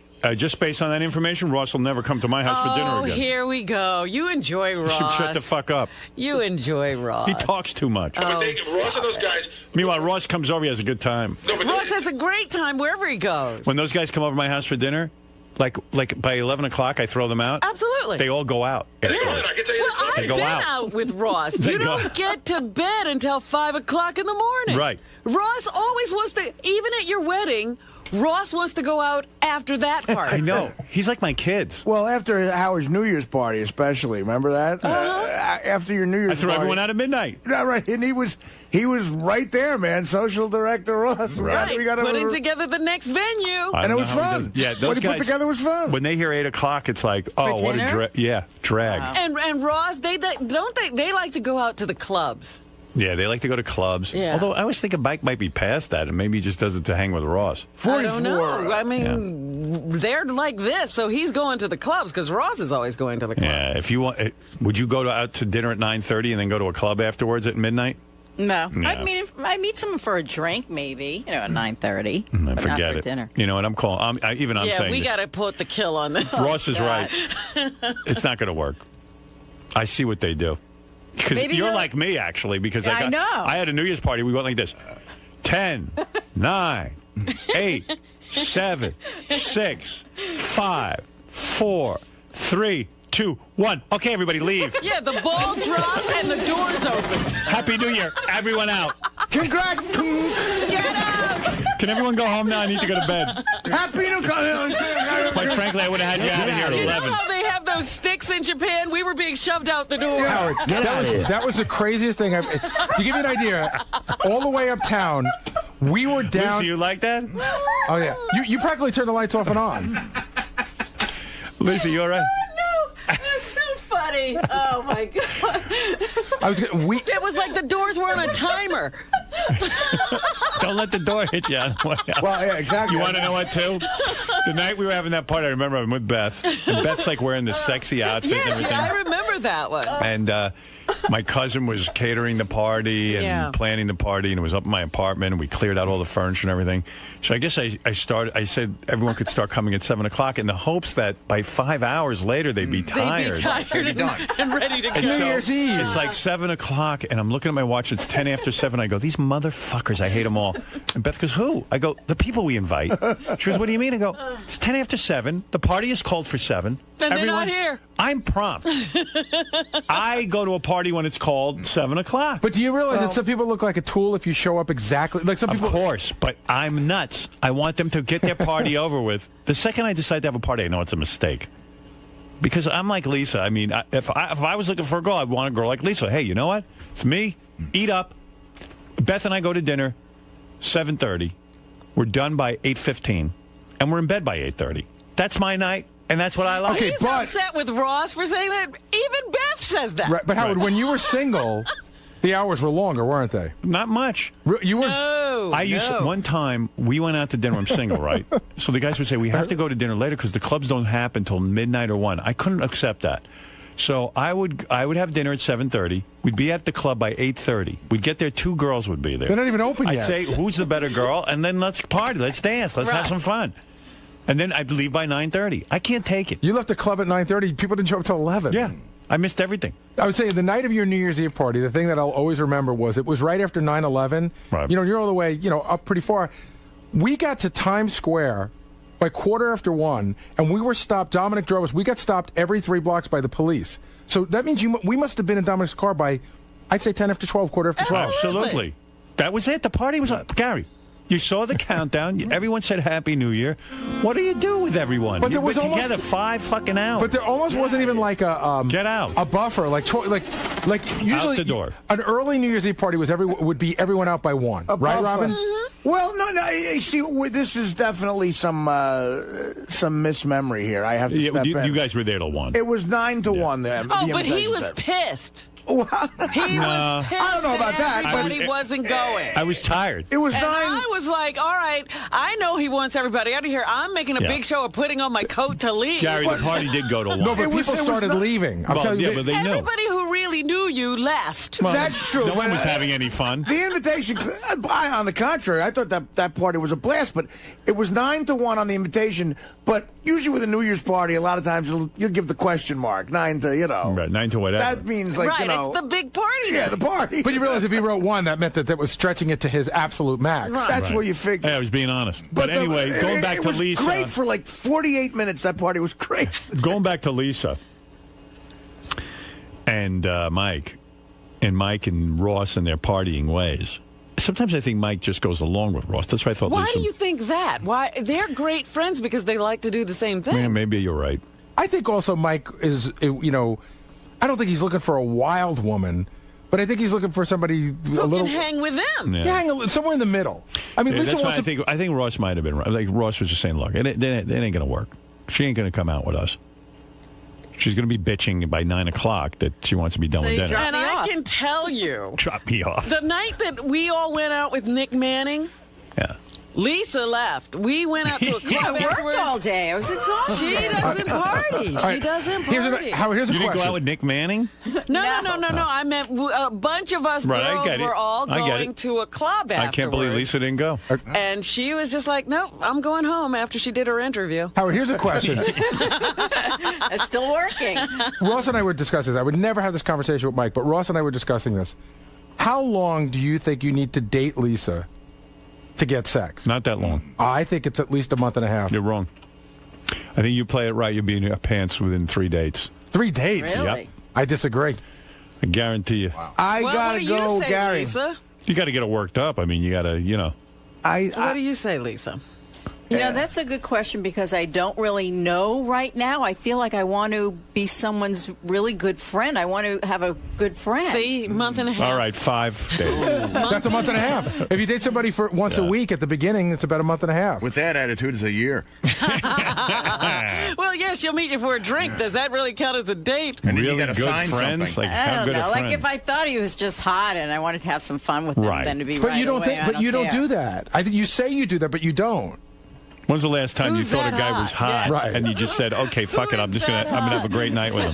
Dr. Dre? Seriously, how many times in your life has that happened? It used to happen Really? more like that, yeah.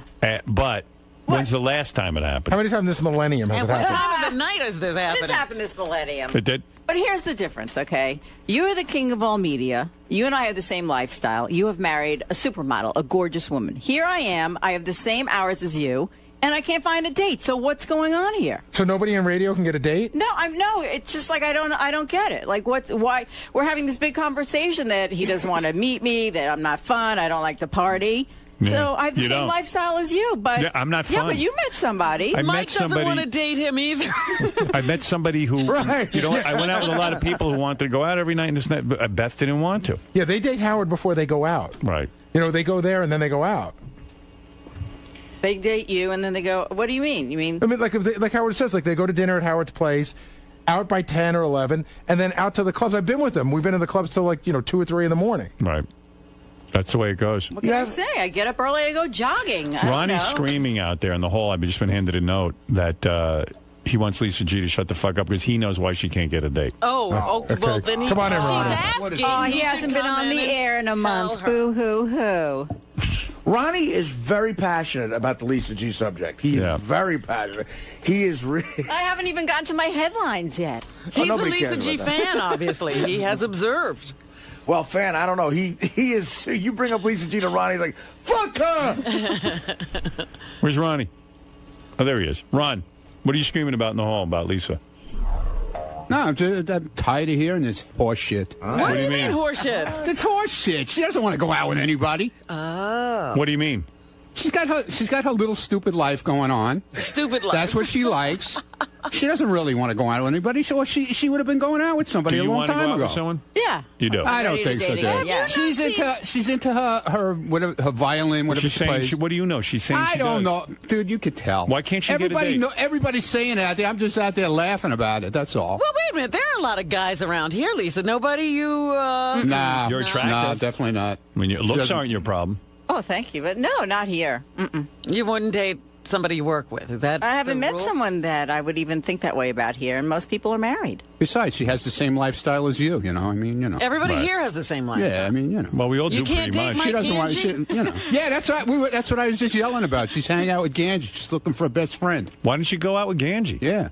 Would you You be? mean as a friend? No, Yeah. it's a date. Yeah. Well, it's the same because thing. I know his type. Oh, You know, Miss Howard TV. right. That's his type. Oh. Yeah, but he's friends with them. He doesn't go out with them. He doesn't have a girlfriend, believe me. Ganji's a good guy. You don't think Mike Portnoy would have a good time Nah. with Lisa? Definitely Why? not. He's a party guy. Yeah. You think he's quiet? He's not. I mean, I hung with him a few times. I hung with him a couple of weeks ago, actually, with Ross when we did that thing for Sirius with the guys who won that contest. And he came into Rick's and hung out with us. And he likes to party. He's a party guy. How late was he there? I don't even know. I don't Probably like remember. 3 in the morning, right? Probably. Yeah. Yeah, he's. Yeah, they that's- don't come home early, these guys. These guys, when you're waking up, they're coming home. I keep hearing the Eddie Murphy song because it's so ridiculous to me. Yeah. You know that I like to party all the time. These guys love to party all the time. Yeah, I did too when I was 30. Right. I was kept up right with the best of They them. love it. You really did? Yeah, of course I did. I can't see it ever. Of course I did. Well, I should can't be see the it. same way. Why would I want to be the same way? I don't know. I'm with Lisa on this. I can't see staying up past 10 Every o'clock. once in a while, it's fun. Dude, if you're out there having out partying with those guys, and we had a blast. Yeah. if you're out there having a good time, why would you want to go home? Okay, I'll tell you what it is with me. Here's the thing. If I'm with a chick already, like I am with Beth, right? There's no reason. No, but that's to go not to what a I'm talking club about. or anything. The only time when I'm on the hunt, as Ralph can tell you, I'm a different guy. Yeah, But right. you- you but score and even then if you you went go home I early. score as quickly You went as home possible. early. You used to go. I And then I remember bring when you someone were, into my bed and we bang and we have fun. That's fun to me, sex. Ross and Melissa, who are married, they go to the clubs and they dance. Ross sits there. No, they and don't. They He stand there. sits there and she dances. Yeah, right. They sit there. I don't even think they talk to each other at the club. I don't know what they're doing at the club. What do they do the club thing either? But I've seen it, and it cracks me up. I will go to a club just so I can come back here and tell you what it's like. No, that Someone can't wants be. to take that's like doing a news story. Yeah, you gotta take the plunge. Right. I'm telling you, I was in Atlantic City with Mike and Ross. It was the greatest time. But what did you do? We ran around. We were at the Borgata. Tell me what the fun All right, was. so first we had dinner. Right. Okay, that's fun. At what time? I think it was early because we were there because Booker was having his birthday party. Okay. So we ate dinner early that evening. Then we went to Booker's birthday party. We stayed there for a good 10 minutes. Right, because that wasn't fun. Right. Then the guys wanted to gamble, so all the guys split off and went to the tables, and the girls went to one of the bars, and we sat there and drank and told stories and laughed and got hit on by the guys at the bachelor party.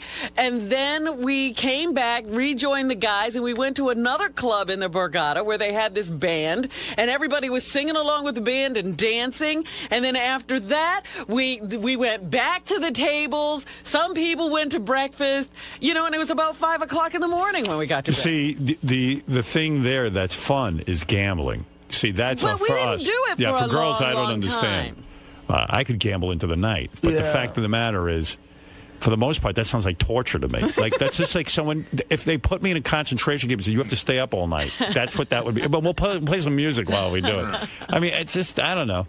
Maybe it's from getting up early all these years. But it was fun that night. Yeah. We had a great time. See, it sounds horrible. I wouldn't want to sit and talk to people all night, hear their funny, dumb fucking stories, and I just after a while it's It wasn't enough. an all-night thing. Dinner was fun because it was like crazy, and the table was, we had 12 people at the table or something. A great conversation. Gives me a headache. Too many then, people. Off to the birthday party, saying hello to everybody. Moving out of around. there. I hate that. Then going, the splitting up, the guys going to gamble for a while. I don't know. I don't even think they gambled for more than an hour. And then So we all annoying. went to a club and listened to some now music. I have a headache.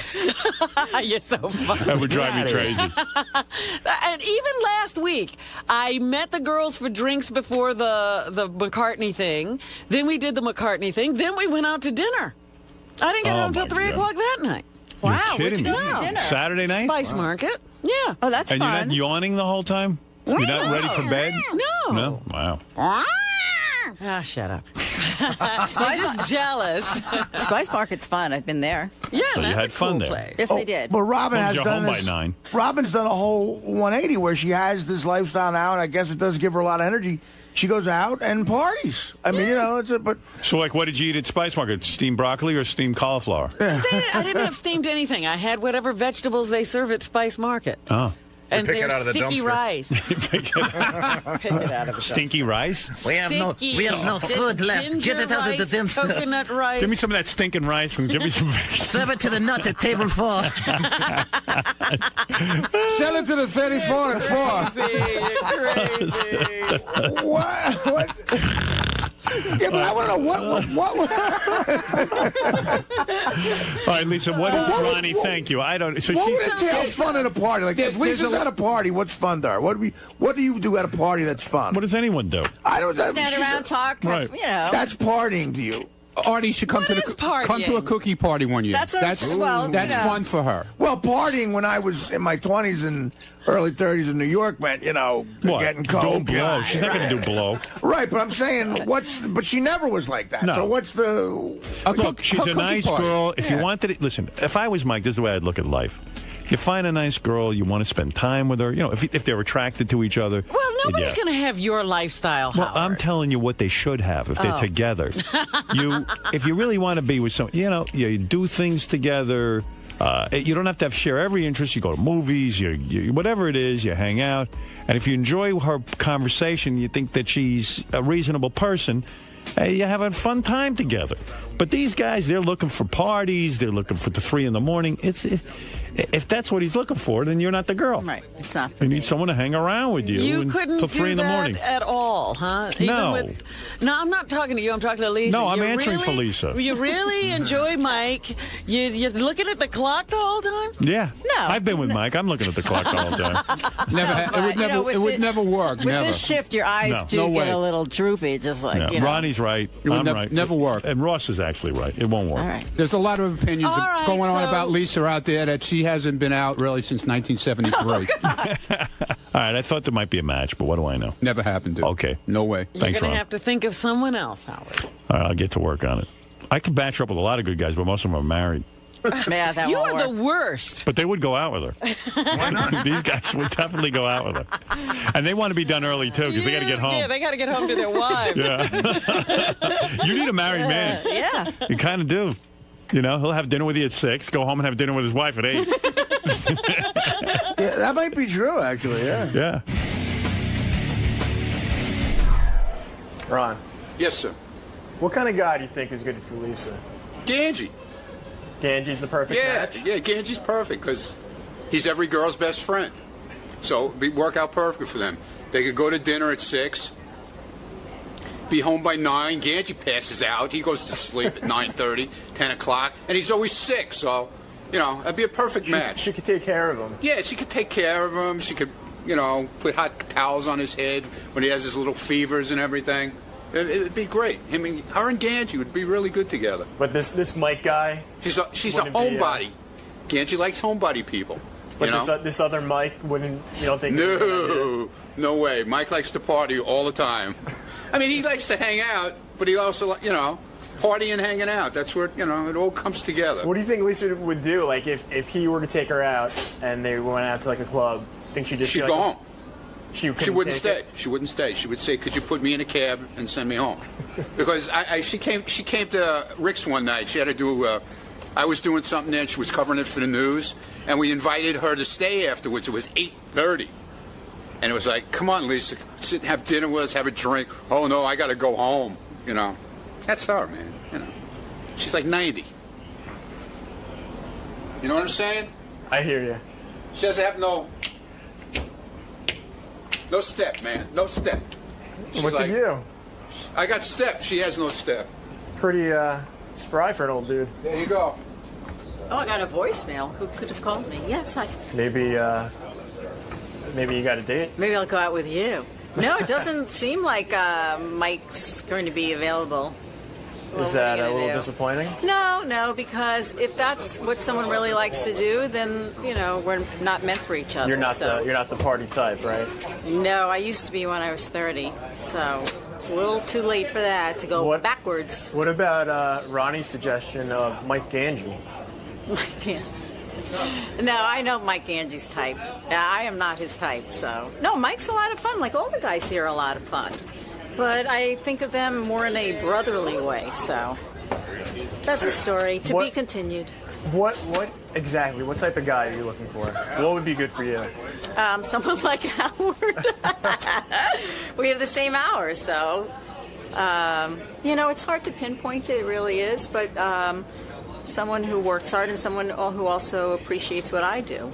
You have to appreciate each other, so. And that's what Beth and Howard do. They really appreciate one another and they respect each other. She likes to jog, he jogs, he goes to bed early, she goes to bed early. So Let that's the it. truth be heard. Someone like Howard. That's right. What's so bad with that? Let the truth be heard. He's jealous because I didn't say Ronnie. Yeah, I'm jealous. Yeah, I'm jealous. Yeah, I'm really jealous. Yes, you What are. am I jealous of? Then why'd you just say that? Because you always say that Howard's Howard's not the guy that you fawn over that TV No, I don't screen. fawn over him. Oh, you do. Come I'm on, give me a watching the break. screen. No, you You're fawn just all jealous over it. that you're not like him. I'm not jealous. You're not the king of all media. Then why I are don't you wanna saying be the something king in of all front of? I don't Then wanna why be are the you king of saying all something media. in front of a TV camera, Ronnie, if you don't care? Because we're all making comments about Right, this. that's Everybody's right, and you making don't care. comments about it. That's right.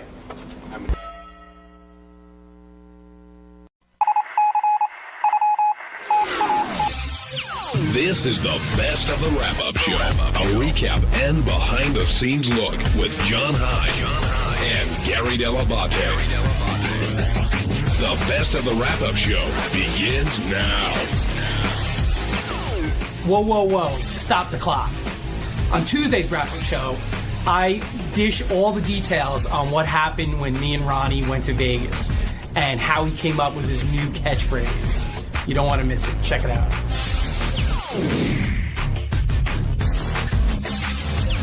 speaking of Vegas, Benji, Ronnie's out there doing his annual. You host this thing every year now, right? I don't host it. I'm co-host. Guest presenter. Oh, guest presenter. Yeah, the first year I co-hosted it.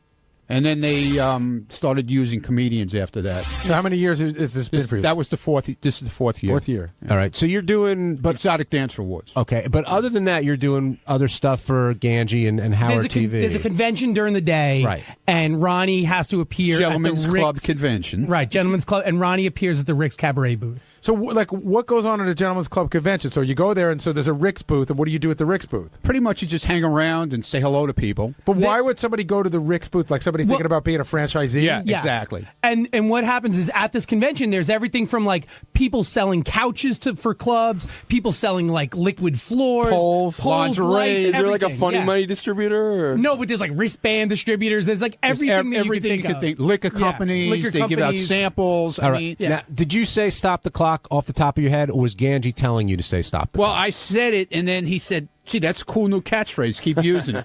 But Ronnie, okay, at that point, But he right? used it multiple but times. I've used it before. Hold on, at that point, okay, because I don't know what your relationship with Ganji is. Do you stop and you go, wait a minute? Ganji told me that's good.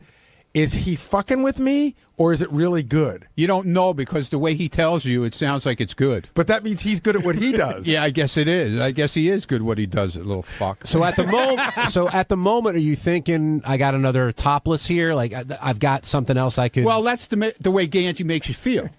So that's what you thought. Yeah, well, now I realize what he did. And Ganji, you know, he's making a TV show. Is what he's making. Like I hang out with Ronnie a lot, so he'll say things, and I'll be like, "Oh, Ronnie, that's great!" Like, and I really like pump him up, and I'll be like, "Ronnie, that's the way to do it." Like, "Oh, you should definitely do that." And I because I know I'm like, and I just can't wait to get the camera going so I can get it on tape. Well, there are a couple of things that I noticed this morning. The first thing is, I think Ganji's like a funny guy, but to me, on the air this morning, he was like on fire funny. Like he's never been funnier. Yeah. And you seem to be his muse. It's when he mixes it up with you, he was like banging away. I know. Otherwise, he's a stale fucking piece of bread. The other thing is, I'm shocked at like you were yelling at him this morning. You were so surprised, and I go, wait a minute, wasn't it a mere 6 months ago that Ronnie was on the air giving Ganji's eating schedule and busting Ganji's ball? Exactly. So I thought it was funny that you were so irritated when you guys give it back to each other. Dude, he put up a thing on Twitter the other day. A platter of mozzarella. Did you see it? Did you follow him? I didn't see it. He puts up a platter that he ate for dinner of mozzarella and tomato and peppers and all kinds of crap. He goes, "This is my dinner. Was so good." This huge platter. He ate this whole thing by himself. So you're saying that platter's his hot chick of the week? Yeah, that's his hot chick of the week. Believe me. Let's get back to whoa, stop the clock. Stop the clock. And that was my favorite part of this whole thing was I by accident just said stop the clock at one point, just goofing around, and he goes, no. It's whoa, stop the clock. Yeah, right. Like he Don't mess stopped up my to thing, man. to correct me that I got his catchphrase wrong. So when you go to the Gentlemen's Club convention, I hang out at the booth for a little while, say hello to people. We have girls there, and we hang around with them. There's photographers come around, take pictures, and then I'll go around with Ganji, and we'll like do interviews, or we'll just go around scouting out the whole thing, see what's going on, say hello to people, and it's a convention. How deep are you into the culture in the sense that like if the show ended and you could put up the money, would you ever? Like, say you wanted to move to, Phoenix, Arizona. Would you ever open a Rick's? Well, first of all, you can't open a Rick's. There's no franchises. Oh, it's Rick's. not? No. Rick's is totally owned by one person. I thought it was a publicly traded company. It is, but you can't. Okay, would you ever? He's not a franchise. Would you ever open a club? I thought about it, but there's a lot involved. Cabaret licenses, liquor licenses. I honestly think from towns, townships, wherever you're opening it, it's a lot. It's a lot involved. Like a consultant. Like he could definitely be hired as a strip club consultant. Like if he wanted to go that route. That's great. That's not bad. Hot girls. Like fly me in. I got to tell you, because they all listen. Like a lot of times, Ronnie was like giving advice. Like I mean, I can't remember. Oh, like he had a really good one too. And I can't remember what it was. At the Best Buy. With the Best Buy machine, like the Best Buy machine. Yeah. You know when you go in like to the airport and Best Buy has a machine where you could buy like iPods and stuff right in the machine. Well, they had the same type of machine that they want to put in strip clubs where they put, what would it vibrators, like stuff like that. Why would I need a vibrator at a strip club? I have no idea. But to put it in all, I don't know where they want to put them. Right. But anyway, this girl Daisy Dukes, who's a porn chick, and she's a really nice girl. They're really nice people, a lot of them.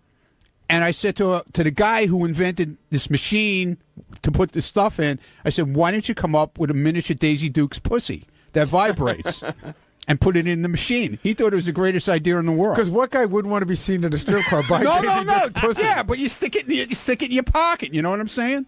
Guys like Ganji, who go home and jerk themselves Imagine off. you go to the party lot, and there's like 10 used pussies on the ground. Sounds like you could be a consultant, Ronnie That could may be be a in your consultant. future. He's got advice. Hey, it's Gary Dell'Abate, Baba Booey. On Wednesday's wrap-up show, we covered a lot of topics. Jim Brewer was on the show, and we talked about how great he was. And he talked about his dad, and so we talked about what would make Howard cry if anybody on the show died. And that got us into a whole discussion on how religious everyone on the show is. So here's how it happened.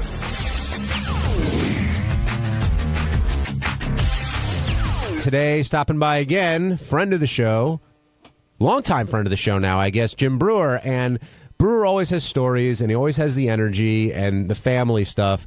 But the Steve-O thing today just took it up another notch. Well, not only did he have the impersonation down right, but he had the words and the phrasing down right. And I'll tell you, the one part of when he told the story about him being with him in London and they're going to set his hair on fire and there's nobody there. This is one thing that Steve-O does all the time. I go, Steve, please don't do it. He goes, dude, I've done it 1,000,000 times. That's his line. But, of course, he's done it like once or never. Now, I also thought it was interesting, speaking of the London thing, that Jim had the attitude of, not Steve-O isn't a comedian. He understood what Steve-O brings to the table, one in the audience, but also in entertainment. And it seems like other comedians would say, well, he's not a comedian. And there's an attitude that Jim just doesn't have. Yeah, and if you get caught up in that, then you could just play with a bunch of comedians. I think maybe not in front of anybody. Now, the interview started with Howard saying that he loves Jim's book because it has it in the bathroom and he refers to it all the time, so he knows it very well. Do you take that as a compliment when someone tells you that they have your book in the bathroom? Absolutely. Yeah, it means they like it. Listen, even if it's in the bathroom and no one reads it, it means they want to read it. And it represents you, like when other people come to your bathroom. That's true. I remember one time we went to Jackie's bathroom and we saw there was a book that was in the bathroom that was the funniest book. It was something, I don't know whether Nancy left it there on purpose, but the book was Coping with an Alcoholic. So when you go to somebody's bathroom, you look at the books and you try to read into what the hell's going on. Of course. Now, Jim is now moving his dad in because his mother was beating up his father. But Jim's relationship with his dad, he's talked about a few times on the show now. I mean, do you know anyone else who takes care of their family, both their parents and their kids, the way that Jim does? He really, when I met him, I just thought he was a funny guy, and he's sort of this wild, insane comedian. But from reading the book, and I even talked to him off the air a lot about his dad, he's really one of the most loving people I've ever met. I watched the trailer for that movie. If you go to Jim Brewer's website, you can see the trailer for the movie he's talking about. And it's funny because he's totally breaking his father's balls, but you can see it's out of love. Yeah. And then there's parts you can see even in the trailer where it's got to be a lot of love. Like he's got to change his father's diaper and all that other stuff. And a lot of other people would say, I can't handle this. I got a wife and a family. I could put my dad in a place where he could be treated, just as well, but he wants to do it. I mean, along those lines, early in the show, Howard played the clips of Jimmy Kimmel crying when he's talking about Uncle Frank, and Howard's like, I'm just not, I wish I could be that way, but I'm just not that way. And Brewer and his dedication he shows, to his father, and I think Shuley was asking people in the back, like, what could drive Howard to actually cry on the air? The only thing I could think of is like maybe if Robin died, because there's such a close bond between them. I said, if I died, I think Howard would be really sad, but I don't think he would cry. Fred, I don't think he would cry, but I think Robin maybe would make cry. But yeah, it's just not, when he tells those stories about his family, and you see it a lot in even your friends. Now that we're, I'm 50 and I see my friends and their parents, and you see how much of them comes from that. It's just who he is. I remember one time, I think he started to, or you could definitely hear when he announced his divorce, or around that period. Yeah, he almost cried on the 60 Minutes piece when he went to his old neighborhood. Yeah. I don't remember that. That was another one. And there was something else recently that happened in the last year or two where it looked like he was going there. It might have even been when he did an interview. And I remember they joked about that he was about to go there, and whoever was interviewing him sort of switch gears, so he was lucky that he didn't. Well, he was on the new CNN guy. You're talking about Piers Morgan? I can't remember. It was one of those shows. And by the way, just to digress for 2 seconds, Uncle Frank on Jimmy's show, one of the nicest guys I ever met. I mean, huge fan of our show, nicest guy in the world. And I said to Howard, like, to me, it's a testament to Jimmy that how awesome it is that you get your own show and you could take your favorite uncle and put him on and put him in sketches and have him be funny. You know, it wasn't like a pity thing that Frank was on. He was funny. No, Jimmy involves a bunch of his family on his show, and you could tell.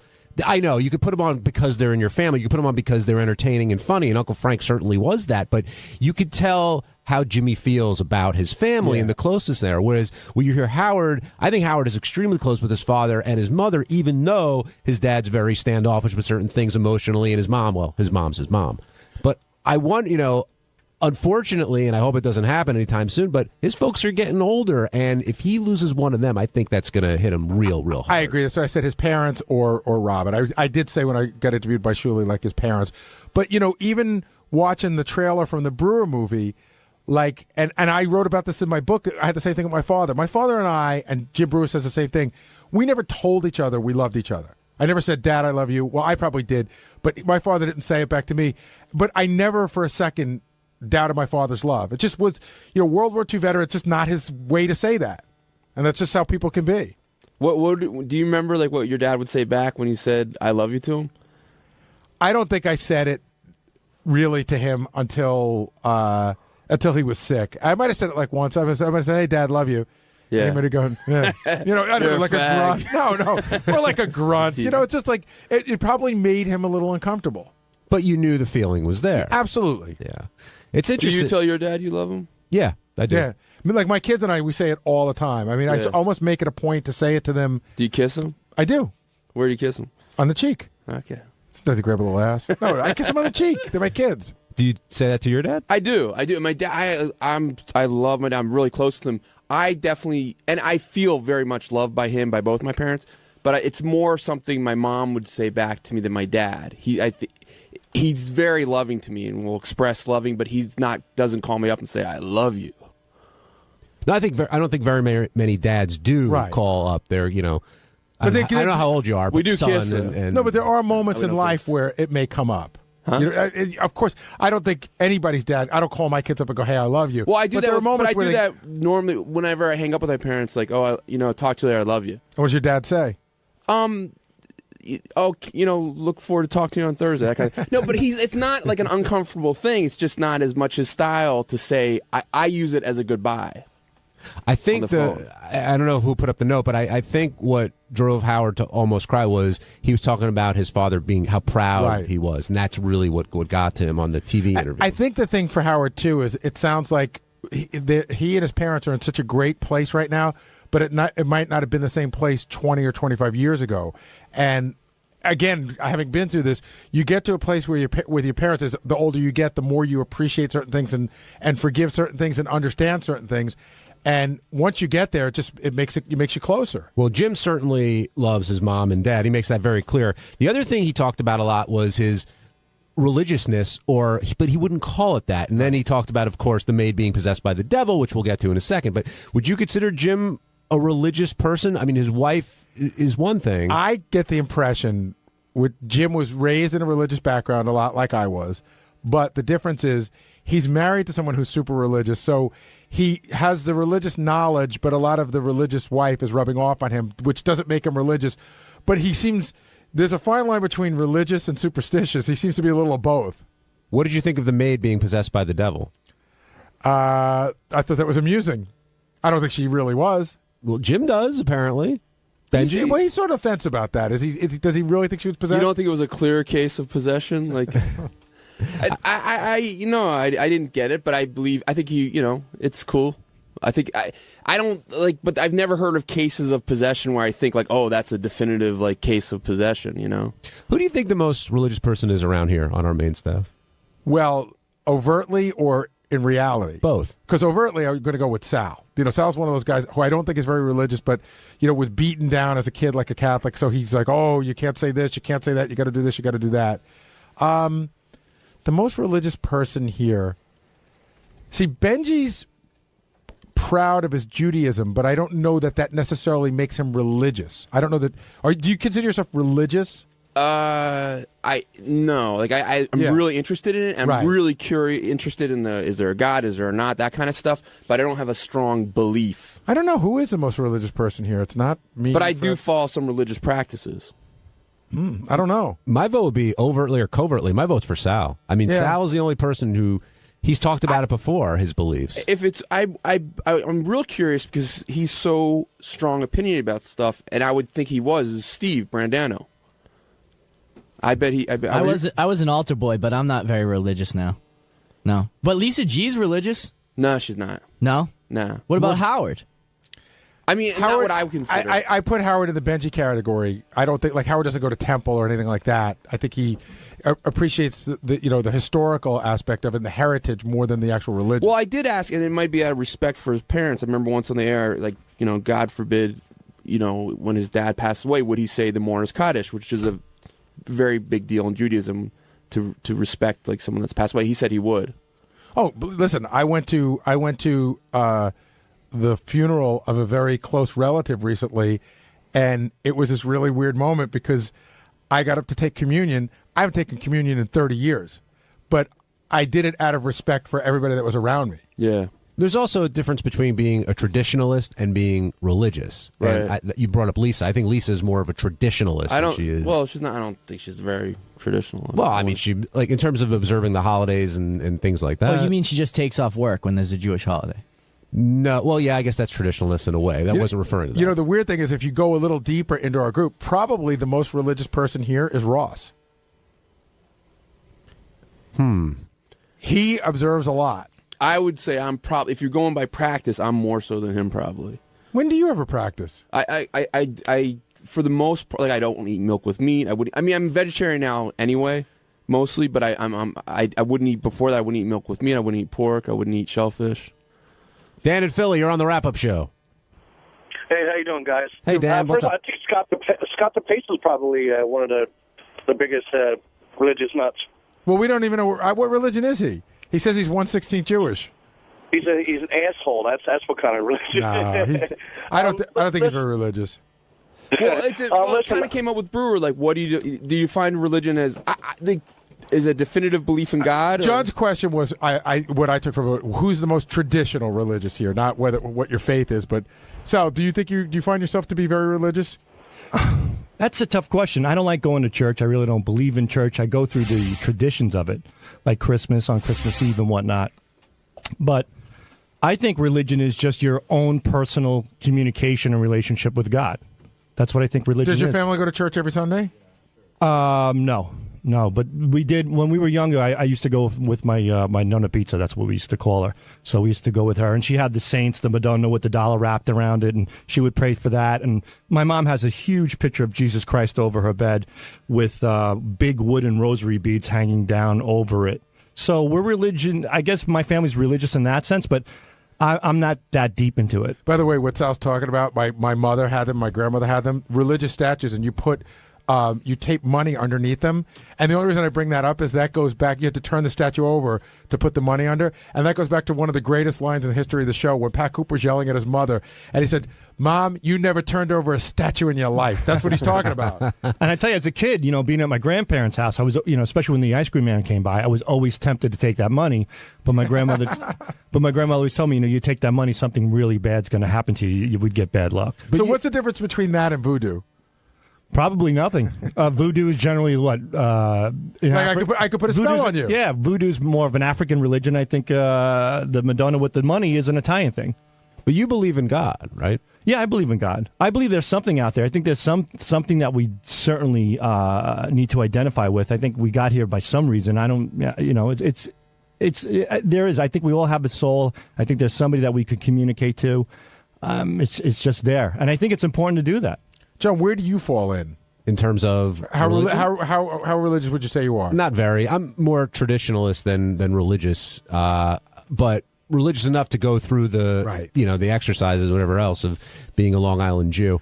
My friend used to call it a revolving door Jew. Yes, because you go in for those two holidays. Well, I don't even go in for the holidays anymore. because I felt a little hypocritical about it. But now, by setting an example for my kids and all that stuff, I still do. Wait, that's interesting. Why, if it's not important to you, do you feel it's important to set an example for your kids to do it? I set the example to my kids that if you don't believe in it and you go, that's disingenuous. You're better off going when you feel like you need to be there. My wife feels that you should go. Oh, wait. So you're saying you don't go to show your kids? I didn't go before, but now I go. But wait, but you're saying that you should go if you believe in it. Right. But how's that setting the example for your kids if you don't believe it? Because I made the point for a number of years. Oh, and so then, now you and then we all talked about it, and they said it would mean a lot. We if just you like your came, company. Okay. And I said, okay, I'll go. Okay. And complain about it the whole time, which Okay. is what a lot of Jews do, actually. During The those Catholics, holidays. too. Don't worry. Yeah, we do. Big time.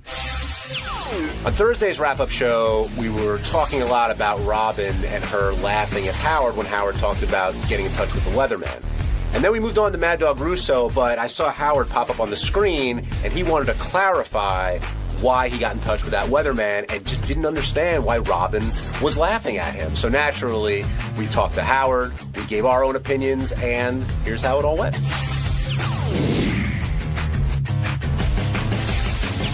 Hey guys, thanks for taking my call. Go Blue, John. Go Blue. It really came across on the radio that Howard was pissed off at Robin when she just started laughing. But I cannot blame Robin because I just thought it was really cumbersome the way that Howard was explaining that he had basically his own personal weatherman tweeting to him. And it was hilarious. I was laughing along with Robin, and just it seemed like the weatherman was like maybe wanted to have some kind of contact with Howard and Beth, that he had this inside track that he was giving inside information, which was all known to publicly anyways. But it was really funny, and I think like Howard said, after he put it in perspective with Mike, with Mad Dog and Mike, and so that it should be water on the bridge and not taken with a grain of salt. I think the thing that pushed it over the edge wasn't Robin's initial laughing. It was her continued laughing. Uncontrollable laughing. And later uncontrollable laughing. And then you heard Howard's voice turn and explain, what was going on with the weatherman there. I also thought it was interesting. It's one of the handful of times I can remember tension like that between Robin and Howard, at least that I was aware of it. First of all, Robin has a personal captain, so I don't know why she's yelling at Howard for having a personal weatherman. But I also think, again, the way Howard told the story today makes a lot of sense. It was somebody that Beth followed on Twitter, so they became Twitter friends. In the age of Twitter, you become quote-unquote friendly with people a lot easier. Like, I became friendly with ESPN's Matthew Berry on Twitter, and I sometimes email him for fantasy, news or updates or something. And I don't consider him my personal fantasy guru. I don't think Robin would laugh if I said, "Oh, I emailed this guy for fantasy stuff." So I don't know why it's so funny. No, actually, I think they were actually already friends. Right. And what Howard said, yeah, they were friends before. He said, "Oh, hey, follow my Twitter. It's good for me to follow." Right. If you were friends with a guy who was a weatherman and there was a big thing going on, you thought you might have you had to evacuate, as for instance, and you might have information an hour early. Why wouldn't you take it? I've called the Yankees before because I have some friends that work over there, and they're always monitoring the weather for games. I can see Robin's point of view a little bit because it's a little bit like you're like, okay, come on, I know what you're saying on TV, but tell me the truth, like what's really going on, right? Like they're doing, but I can see like that you really do like, okay, I'm specifically like right here, what do you think? I would ask, wouldn't you? Yes. Brian in Ohio, you're on the wrap-up show. Hey, guys. You guys just talked about exactly what I was going to say, but I just thought it was so ridiculous that, didn't you guys notice that Howard changed his story as Robin kept laughing? And it got from, we wanted to know what the weather was like, so we called the Sam Champion, and then it was, wait a minute, we didn't call him, he called us. It wasn't Sam Champion, but go ahead. Oh, I'm sorry. It's it was okay. somebody else. I can't remember. John Bolaris. Anyway, but didn't you notice that it changed to, okay, we just ended up following him on Twitter, and that's how we found out? No, that's not what they said. He said the way the whole conversation started was this guy, was it Bolaris, John Bolaris? I guess he's friends with Beth and Howard, and he said to Beth, oh, can you follow me on Twitter? Like maybe he called her up, said, because I'm doing all these hurricane updates on it. Okay, I don't know. It just seemed like his story started changing the more uncomfortable he got, and that made for such great radio. I was dying. I just there's not one person in this room that if they weren't friends with a weatherman wouldn't call him for a little person. Like it makes total sense. I don't think it's crazy. And Benji, when you're saying like, tell me something that I should know, I don't think it's that. But what if a guy's not going to be on the air for 2 hours? Yeah. And if he's sitting in front of it right now and he goes, yeah, I'm going to go on the air in an hour. This is what I'm going to say, but I'm telling you early. So if you have to evacuate, here's a way to get out early. I think. Listen, it was the most fascinating thing. If you lived in the East Coast going on, it's interesting. It was an interesting Every thing to channel ask on TV had constant. You couldn't watch anything else but storm coverage. Yeah, but you don't know. So I got to reason. tell you, some of those people I don't trust. They're lying. The weathermen are lying to you. No, I think in my mind, and I know I'm crazy for saying this, some weathermen are better than others, but they're probably all the same. And I also think, okay, if I had a friend that was a weatherman and I called him, what I would be hoping to hear is, look, dude, the storm looks like it's going away. We're still hyping it up for the ratings, but don't worry so much about it. That's what I'm looking for. Here's my thinking. I think Sam Champion is very believable. The reason is he's been on the air for 20 years. If he sucked as a weatherman, they would have fired him already. So he must know what he's talking about. So and what I'm saying is ridiculous. So Dr. Frank Field was your guy. Absolutely. Yeah. Growing up, Dr. Frank Field was a legend. All right, Howard, is that you? Yeah, it's me. Hey, how you doing? All right. Hey, first of all, I'm calling in because I'm listening to the discussion about John Baleros, the weatherman, and people are saying I changed my story. The story is very simple, and I want a chance to clarify this because I still think Robin's laughter was inappropriate. Here's what happened. We know John. John lives in our area. He knows where we live. We were being told to evacuate. I said to Beth, I think it's ridiculous. Based on the weather information I'm getting, I think we should stay where we are. Not going to move 3 cats and a dog. It's ridiculous. We're staying, and our neighbors are staying. So I told her that. She's friends with John and said that she was talking to John and said, oh, we're staying. He said, hey, can I speak to you guys about that because I want to tell you something. He called and said, or Beth called him, I don't remember which it was. But in any case, they had a discussion in front of me where they said, hey, Howard thinks we should stay. And he said, I really don't think that's a good idea. And here's why. Because of what the tides are going to be and this and that and the other thing, that it's going to be, crazy and there could be flooding and all of this. And so he advised us that my decision was not accurate, that it probably should leave. Now, what the fuck is so funny about that? I got to say, what you just said to me made total sense, and I'm not being a kiss ass. Yeah. Because we were agreeing with you. I'm not looking for a personal weather forecast. I made a decision to stay. He heard about it. I didn't tell him my decision. But he said, hey, I hear your decision. Look, I'm a professional weatherman, and I know the area because I live there. And I'm telling you, it could potentially be a lot worse than you're imagining. That makes sense. I think he's a friend who was concerned. I think Robin heard it as we talked to our own personal weatherman, and that's why we decided to do what we did. I think that's the way she heard it. I don't even really know John as a weatherman. In fact, he had to tell me what he did for a living. I'm not familiar with the local Philly market. And he, in fact, had said to Beth, why don't you follow me on Twitter? I'm doing all these hurricane reports. And so she's a friend, and she said, I'll follow him on Twitter. So I don't know. I mean, listen, why would that be funny? I think Robin laughed way too long. Yes. And I didn't understand it. Would it be? I'm not angry with her. Would it be fair to say you were irritated? Hold on a second. Ronnie and I are about to die. What's going on up there? Drive safely. He's in a fucking rush. He's like a mental case. Easy. It's not funny. Stop the clock. Howard, were you pissed, at her initial reaction or the fact that she just went into hysterics? I thought the laughter was going on, and in fact, I felt that she was laughing because she'd gotten caught up in me saying, what do you think so funny? And then she just couldn't answer, so she kept laughing. I didn't feel the laugh was real. Interesting. I thought the laugh was real. I don't know about you. I don't think so. I don't think it was. But Robin, I wasn't mad at Robin. I wasn't, and that's another thing. I'm not angry with Robin. Listen, Robin is there to react and do things on the air that are provocative and interesting, and to be herself. Well, maybe not mad, but you could be. It could have irritated you or make you feel bad. It irritated me because I didn't think it was funny. I didn't. I was like, well, what is funny about a guy calling up and saying? And maybe I didn't explain it well to Robin, but we all got it. Yeah, Robin. Oh, you did. Yeah, we all understood.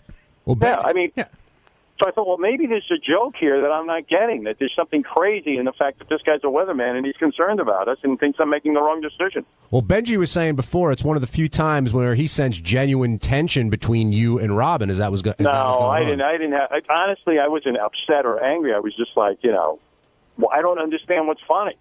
But you seem to me that you were. I was irritated. Yeah, maybe not at Robin, but at the situation. Like that I was seems. irritated. Yeah, that seemed to be real. I'm emotional. irritable all the time. I mean, I'm always irritable, Benj. Howard, what's your gut on Bubba after talking to him today? Oh man, I don't even know if I want to tell you my gut. I think Bubba and this is all. By the way, this is based on nothing. Okay, I think Bubba's a wild guy. I mean, genuinely wild. Not a radio guy posing as a wild guy. He's wild. I think he's wild. I think she's wild. And in my imagination, by the way, I'm purely making this up. I have nothing to base it on. That she gets a little crazy and he gets a little crazy. Like maybe even open marriage stuff. By the way, I just totally made that up. Right, but if that were the case, when it comes, how can open marriage last forever, or does at some point it get weird for one person or the other? I don't know. I think that's what must have happened. Somebody got weirded out by something. The last time both of them were on the show, she was complaining that he wasn't having sex with her enough. I mean, that was the major complaint. That was like a year or two ago. So then I start to think, now, by the way, based on nothing, but then maybe he was getting it on with chicks, and then maybe she started getting it on. I mean, this is nothing. Yeah, but hasn't Bubba said that on the air that he does that sometimes? I don't know. Bubba always presents himself as a wild sexual person. So who knows? Ronnie, what do you think's going on over there? Keep your eye on the road. He's getting excited. No, I don't really know, but I would have to say that is where my imagination is running wild, because I think he's wild. He probably has a couple of broads. Maybe she's got a dude or a couple of dudes. Now, by the way, this is all my fantasy. In your fantasy, do you think he wants to be back together with her? Yes. See, in my fantasy, she got something going on the side, but it's not dudes. That's hotter fantasy. But that's just my fantasy. I don't know. Radio guys are a very different breed than most people.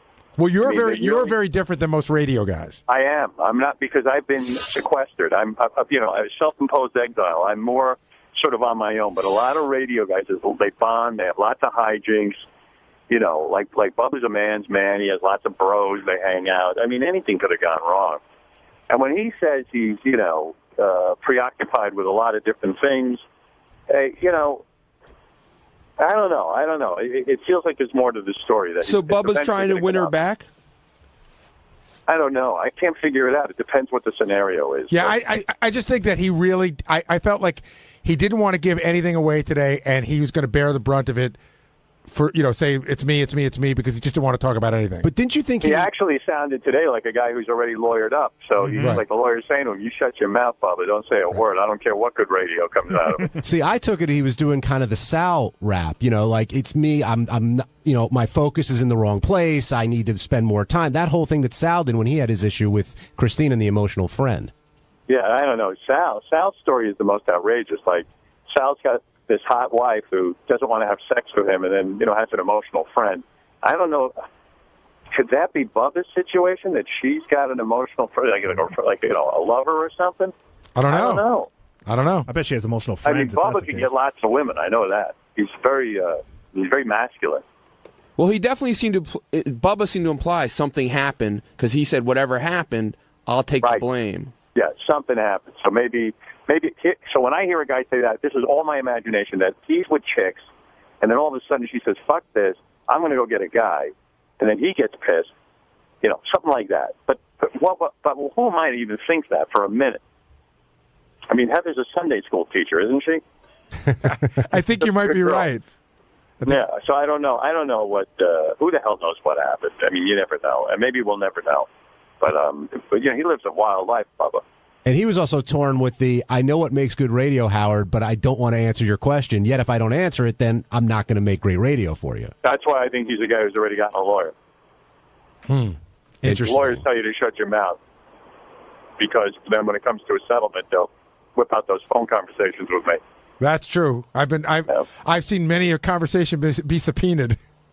Or it could be that he really wants her back and he doesn't want to screw it up. Could be that. What do you think? It could be that too. I think this deal is done. Yeah, I think more of what you said. A guy who lawyered up, who's got to get his ducks in a row, doesn't want to say anything to fuck that up. Hey, Howard, She seems like, by the way, a really nice girl too. So, in my heart of hearts, I'm being honest now that I really do hope Bubba patches it up with her and they have a nice, long, wonderful, loving relationship. Because divorce, especially with kids involved, is maybe the worst thing. It just explodes a family. And don't forget, Heather's been raising his son with him, and he's been involved with her daughter. So, it's just the worst thing in the world. And also, you really do. I don't think people value their marriages enough. Like, when you have someone who really has your back and things are going great, it can really be the most valuable relationship, ever in your whole life. There's nothing more valuable than that. So I hope they work it because I like Bubba and I'd like to see him have some peace in his life. Howard, I'm curious. Like, if you talk to Bubba off the air, right, does that make it really hard for you then to discuss it on the air because now you know something? Yes, I don't want to know anything. I'd rather sit here with you guys and be in the dark and make my conjecture. It's so funny. We just had a guest offer to us today, and the guest wanted 10 minutes alone with Howard before they came in there. I was like, I'm not interested in that. No, I won't do that. That would be worse than anything. Yes, I agree. Yeah, because then what's the point? Whatever that guest was going to tell me, and I'm not going to mention her name, but if that guest had something to tell me in private, that's the whole time I'm interviewing them. I'm going to be thinking about that. I'm going to go. I know I'm going to ask her about it. So are you still going to reach out to Bubba, or are you going to avoid that because this is kind of a fun issue to talk about? No, I will reach out to Bubba actually. Although from what I hear, you can't even get in touch with Bubba. He's a top secret guy. But Howard said to Bubba point blank today, he's like, I'll tell you it off the air. And Howard's like, no, I don't care. I want to hear it now. I would actually be worried if he told me off the air anything confidential because if I accident, people tell me so many things, and I'm on the air doing a free association on the air, 4 or 5 hours sometimes, that sometimes I forget what I'm not supposed to say. Howard, that's funny because it was like 2 weeks ago. I told you something during the break, and I said, not for the air. And it luckily wasn't a big thing, and you came back and you said it, and John Hines started laughing. He goes, didn't you just say to Howard during the break, not for the air? And then you said it. Let me tell you something. I have no memory. I have no idea that I'm not supposed to say that on the air. I'm not doing it to defy anyone or to mess anyone up. I literally do not. When you're on the air, when I'm on the air, I swear to you this is true. I listen to the replays because I don't even know what I said. I don't know half the time what I'm saying. I don't remember it. It's not a scripted program. So, it's like just coming out of me. I'm almost listening to the show as it's happening. It's not, how much time would I have to sit there and really analyze what I'm saying? I don't have any. Howard, one last question, then I'll let you go. Was Steve Leeds waiting outside your door when you left today? No.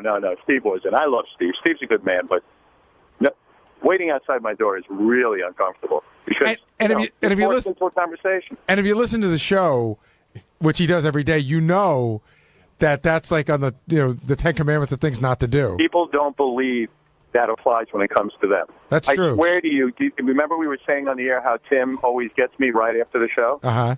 Tim came up to me today, and he goes, "You're not angry with me?" I go, "Of course not." He goes, I have to come up to you after the show. And I go, "You do?" He goes, "Well, I have things I want to say, and I don't care. I can't wait." But I go, "Tim," and I got uncomfortable. I said, "Well, yeah, of course. It's like Tim doesn't think it applies to him. No matter how many times have we had this discussion with Tim? A lot. Yeah, we just say, Tim, look, I'll deal with you all day. When it comes to our radio channels, I'm there 24/7 for you. I said, all I need is a half hour after the show to unwind, where you don't lay everything on me. Because my opinion is useless after the show. I'm fried. I just need 20 minutes to meditate, and then I can meet with you. But he doesn't believe it applies to him. He thinks I'm kidding. Does that apply to him being in the studio as well, Gary? No comment. About you? When have I ever said that to you? No. I said, does that apply to Tim being in the studio during the breaks? Yeah. Well, we've told Tim that. We said, Tim, there's no need for you to be in the studio. He goes, no, I need to be there to hear what's going on. Do you know that there's some days, we have such limited time during the commercial breaks, that there's some days that I sprint in front of Tim as he's going in to get to you before he does? Tim's a pisser. We're walking out today, and there's like 500 people in the hallway. It's serious. And like that whole thing is like so annoying because you want to just get out and, people get excited to see me and they want to talk and stuff. So under my breath, I go, oh no, because I open up the door and I see it. Tim goes, do you not want to go out this way? I go, no, I'm going to go out. I go, but Tim, Do you have to walk in front of me? You're going so slow. If I could just move quickly here, I can get through this. You're blocking me. It's like you got to move out of my way. Oh man. So but I love Tim. Listen, let me tell you about Tim. There isn't a better guy on the planet who could be the program director of these channels. First of all, I'm nuts. He deals with me beautifully. He manages the place fantastically. People actually like him, and he works his ass off. I couldn't be more grateful for him. So, the idea that Tim bothers me right after the show sometimes, in a way, I like his exuberance, too. You know what I mean? It's sort of a mixed bag, because if he wasn't that exuberant, he wouldn't be that good as a program manager. I really do mean that. We all love Tim. We do. No, Tim's a great guy. He really is. And he works so hard for us. And he really is the man. He's the man. He's the man. All right, Howard, I'll let you go. Thanks for clearing up. I hope you feel like you cleared up the whole weatherman. I feel I did. I feel I needed to defend myself. And never let a woman who has her own private captain make fun of you for having a private. I heard that point. I like that point. Thank you.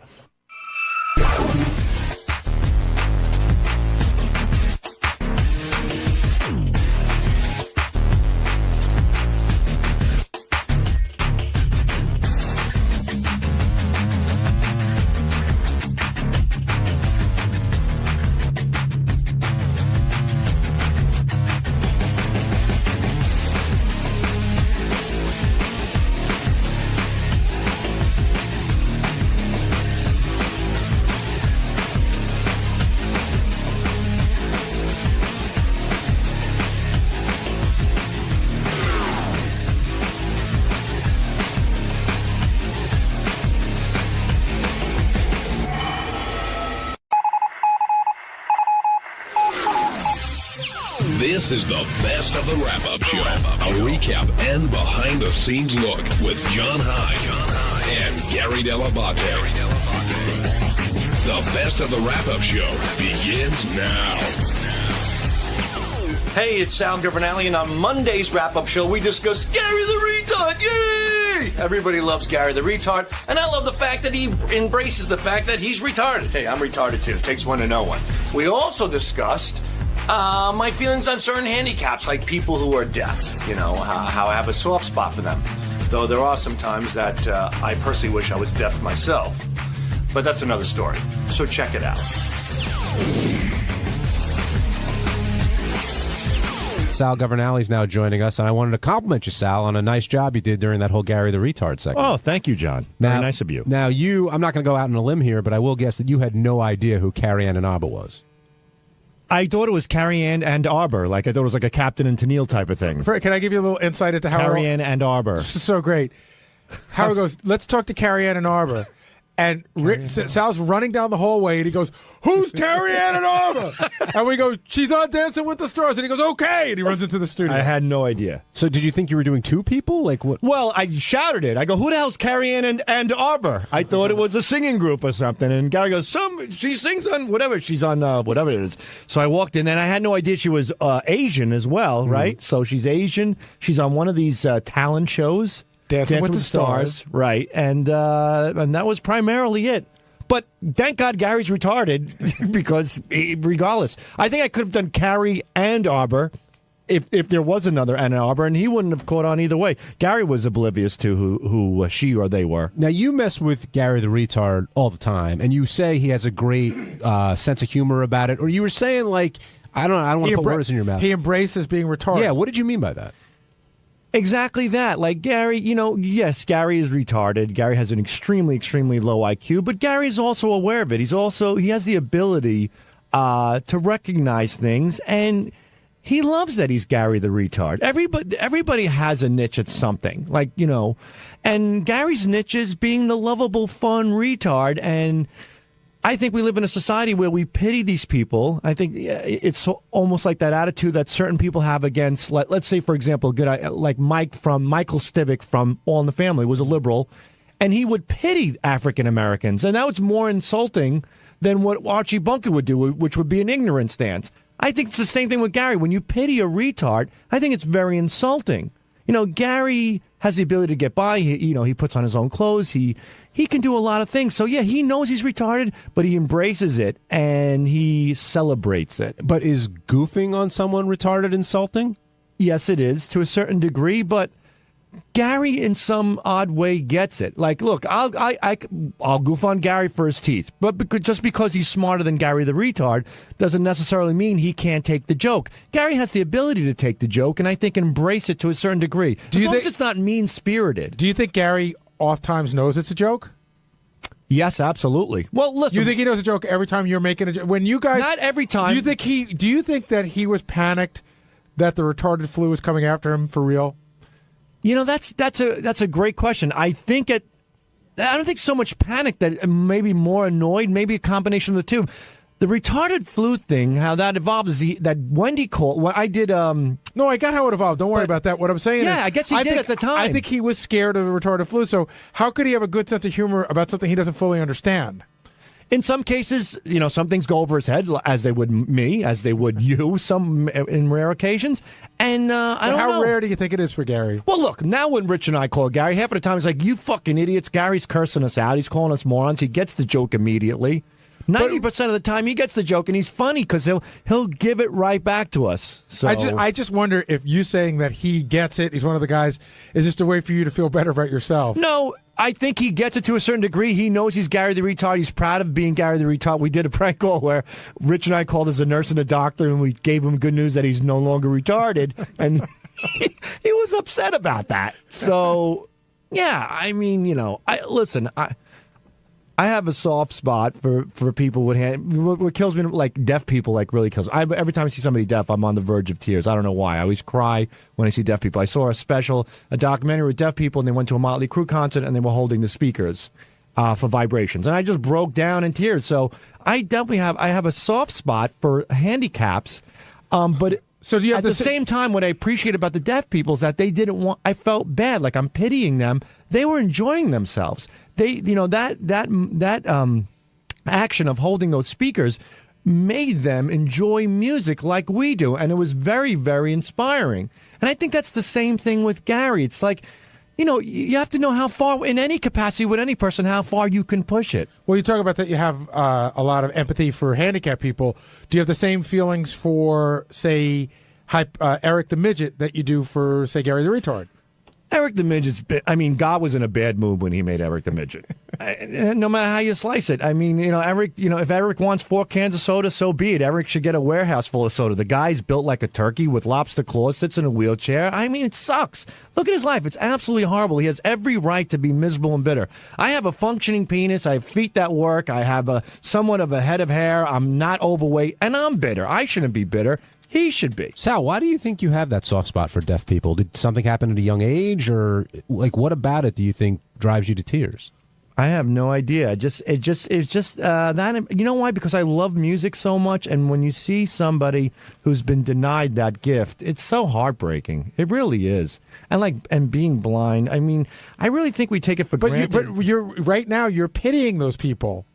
Well, it upsets me. I'm not pitying them, but like... But you're like, in a sense, my God. You got that weird tone of voice that pity people get. Yeah, I do. You do. Yeah, to a certain degree. I mean, I feel bad. I mean, I wish they could enjoy what we enjoy. But I'm not saying that's a bad thing. I know. You feel for them, but I can't figure out... You were saying, like, it's a good thing not to pity a guy like Gary the Retard, but then you were pitying the other people, so I can't figure out where you're coming from. Well, it's not... Yeah, what makes you pity one but not the other? Okay. That's a good question. I have to think about that. Thank you. First of all, if you have a heart, you would feel bad for anybody with any certain type of handicap. And I do feel, I mean, it sucks that Gary is retarded. But the beautiful thing about Gary the Retard is that he makes me realize that, hey, even though he has this affliction, he embraces it, and it doesn't get in the way. Same way like Marty the Midget, who's a phenomenal wrestler. It's inspiring in a way, that's all. It doesn't mean that I don't feel bad. It sucks. I mean, if I had a retarded child, I would feel horrible. And when you see people who are mentally challenged, you feel terrible about it. But Gary, to me, the fact that Gary gets a kick out of it and he's embraced it and he makes it entertaining is great. I think what Sal's saying, deaf people need to like become like Harry the Hearing Impaired, like get like a moniker. Is that how you feel? I don't even know what the hell a moniker is. Alan, it's a thing Jewish people wear during the holidays. Well, that's a yarmulke. Alan, you're on the wrap-up show. Hey, I just wanted to say, Gary's been good on the show when you guys aren't picking on him. Remember when they took him to the strip club? I mean, that tape was great. You guys could have him in and be nice to him, and he would be I think that could be a good segment to just bring him in and be nice to him. I agree with this guy. Like, just every once in a while, I'll say, "Hey, Gary, how do you feel about that?" Yeah, I think visually and orally. I like him as a judge. I always said that. I like Gary as a judge for any contest because not only is everything the same thing, but he's so funny to me that he's so nice. He would never say that anybody sucks at anything. Right. And I think that's funny. But when Howard was going through all the bit ideas, and there were plenty of ideas, he was just like, you know what, we're just not going to do it this time. Did that decision surprise you, Gary? I mean, it's different than it was in the past, but I think Howard was. Gary really was panicked when we sent him to the moon. He's like, "Get me off the moon." He was scared. I know, and I think we felt a little bad about that. Nassau, why do you think he was scared with that? Because it was a rocket ship the size of a fucking mailbox. Even I think Gary was in there for a brief moment, Gary Delabate, and he almost shit in his pants. I mean, that thing was pretty scary. I'm claustrophobic. I would never go in there. But do you guys think, like what Sal said, do you think he was really scared that he was on another planet, Yes. or not a planetary body, and not just like the confined area? No, he was scared that he was on another planet. I really do believe that. I think it's great. I mean, that's funny. Did you not get that? I think he's sort of like Sal said. I think he doesn't 100% get what we're doing all the time, but I think he gets that he's playing along. Hey, it's Gary Delabate. On Tuesday's wrap-up show, we did something we swore we'd never do again. We dove into the Benji vortex, starting with Lisa G coming in and talking about how disappointed she was in Benji's behavior, how he had changed, and with me accusing Benji of crowbarring in plugs and just being a plug machine, which he did not take too well. Here's what happened.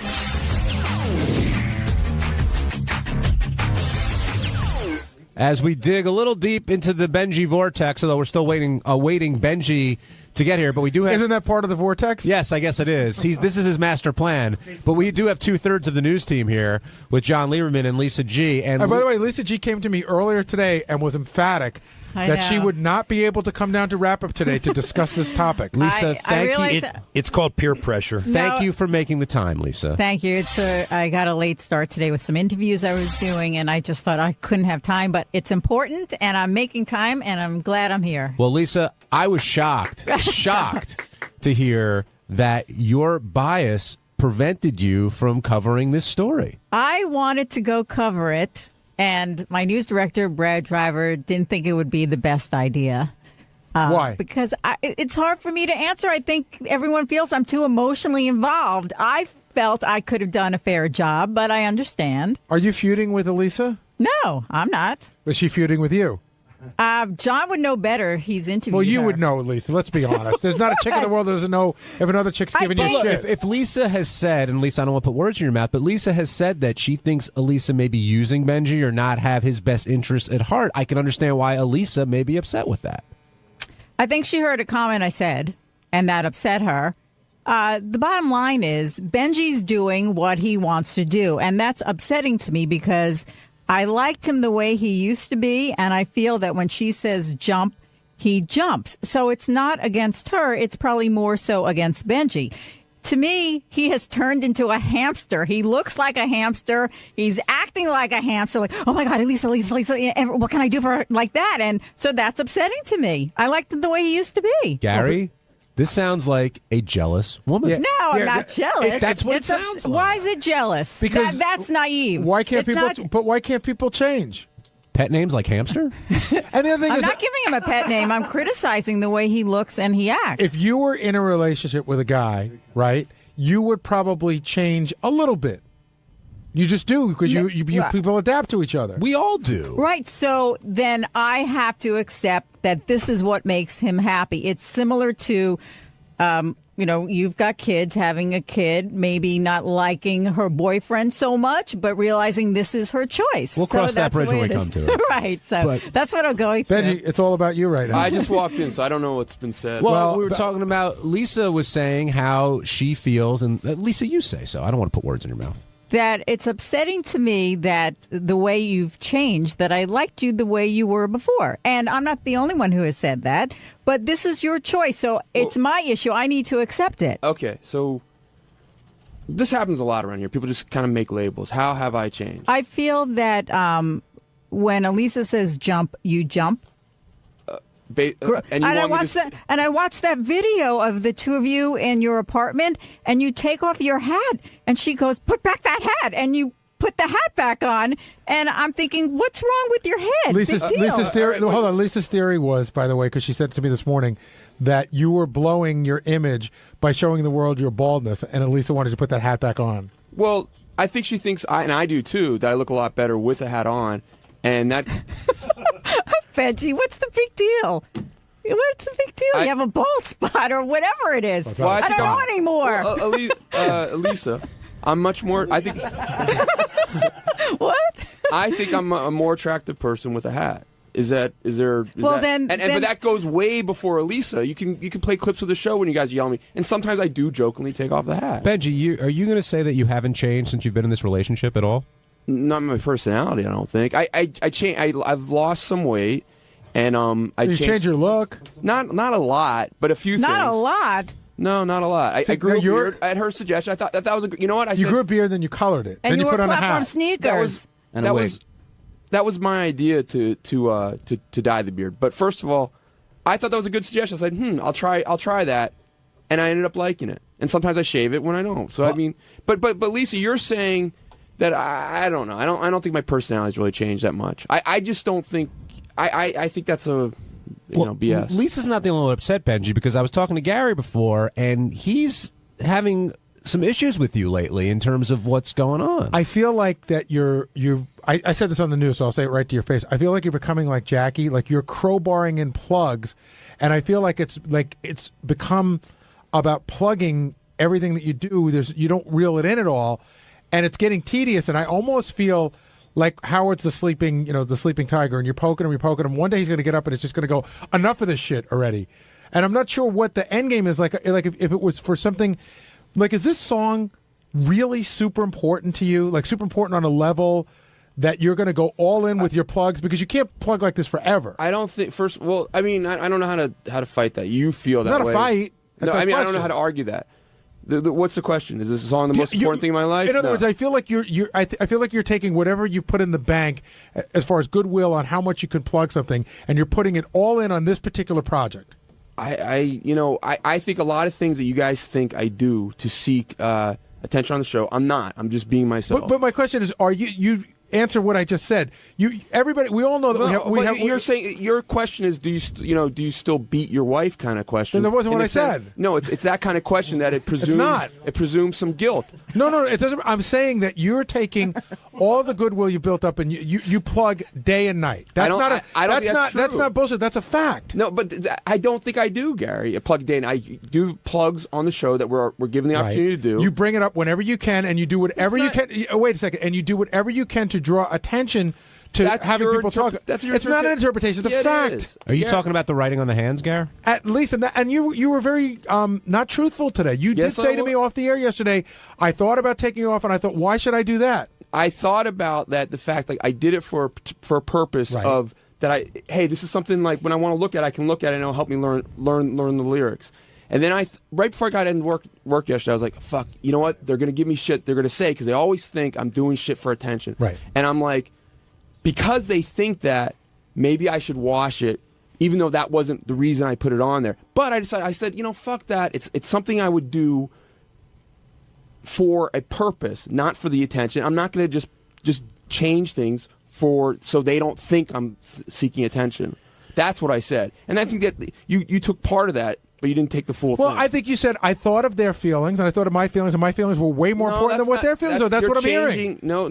But that's what you're saying. I'm saying that you would have listened to me clearly. I heard you. Okay. I heard everything you said. You thought I did it for a certain purpose. I said, that's not the purpose I did it. But it hit me before I got here that you would think that. But I said, you know what? What I'm doing is not a bad thing, and I did it for another purpose. I'm not going to change it because... I'll give you that you did it for whatever purpose you want. Say you didn't do it for the purpose of getting on the air. I'll give you that. But you realized that it was going to be a distraction, and you said distraction... How is it a distraction? Well, Benji, don't be fucking stupid. Don't that bullshit about... Of course it's a distraction. Everybody fucking noticed it and handed Howard a note. It's weird. You're fucking writing on your hands. It's odd, and everybody noticed it. Don't act like it's not weird or a distraction. I don't think I don't think it's that weird or that much of a distraction. But see, that's your move on everything. I don't know what I don't know who that guy is over there. I've never seen him before in my life. When we know That's you know John who it is. Lieberman. I'm just saying that's your move. Your move is you don't know anything till you need to know. All right. I don't think you're being truthful there, Benji. Give me a lie detector test. No, about the words. Everybody noticed it. Like, maybe that wasn't your purpose, right? But you're kidding yourself. If anybody walked in here and did that, people are going to notice. That's the nature of the show. If I did, you'd write Howard and Oak. There's something weird on Gary's hands. Well, it's, you would. Even with the hickeys, and then you write too. a joke about it. And he came in with the hickeys too, And I mean, nobody else. I agree with that too. I think that's part of a whole sort of passive aggressive thing. All right. Notice me. Right. Maybe you should remake that song. Right. Notice me, notice me. Here's a question, Gary. Now, you booked Elisa to start with. Yes. Do you regret opening up this whole can of worms? Absolutely not. I thought that was a great... Benji pitched this idea. I love the premise of what it was. I love that we got to meet her. And I'm even glad that they're a couple. I don't regret that for a second. That was a funny bit. John in Pennsylvania, you're on the wrap-up show. Who, John? Hey, John. Hey, John, how you doing? Gary, why do you care? Why do you give him such a hard time? Because I think that we're all held accountable here, and Benji sometimes thinks he isn't. I mean, it's like yesterday, Sal. I mean, you have a unique way of just twisting words around and making them both look like douchebags. Well, what did I do to Sal yesterday? Yesterday, when he was talking about the blind guy, and you just have a weird way of just twisting it around to make it seem like, like they're assholes. Sal said yesterday that Gary the Retard is really happy being a retard. He's really embraced it, and that's his niche in life. So I questioned that. And if you think that's a problem, maybe you should question your niche in life. Gary the Retard. Now, Gary, don't get me wrong. You're amazing at what you do. You just have an odd way. And Benji, But what's odd about it? Sal said something stupid that maybe you didn't hear it as stupid, but a lot of us did. John and I looked at each other right away, go, "What the hell is that?" So we explore that. John, do you think Gary's picking on Benji unfairly? I don't know if it's unfair. I'm writing on your hands a little weird, and the fucking hickey thing's a little crazy. But I mean, he's just a unique person. You guys, even you, John, sometimes you guys have a way of just picking on him and just let him go. So he's fucking weird. Let him go. God, I just don't get it. Benji, I'm on your side, buddy. Thank you, man. I think everybody here, for the most part, does let Benji go. And I agree. Beforehand, we said we're happy that him and Elisa are in a relationship, but I know Lisa and others are concerned that he's being used, and I don't think that's a crazy assumption to make. I hope it's not the case, and Benji, you're the only one, and maybe even if you are, you're still enjoying the time with her, and that's great. Lisa said something interesting the other day, though. I took 24 hours about it. All day long. Yeah, and that's all we have to hear all day. She really is. It's like in the cop movies where the chief says, "You're too close to the case. You're off the case." Like, it's the same thing. So the other day she said something about, how he's kind of changing, and she said, it's as if your son starts acting weird.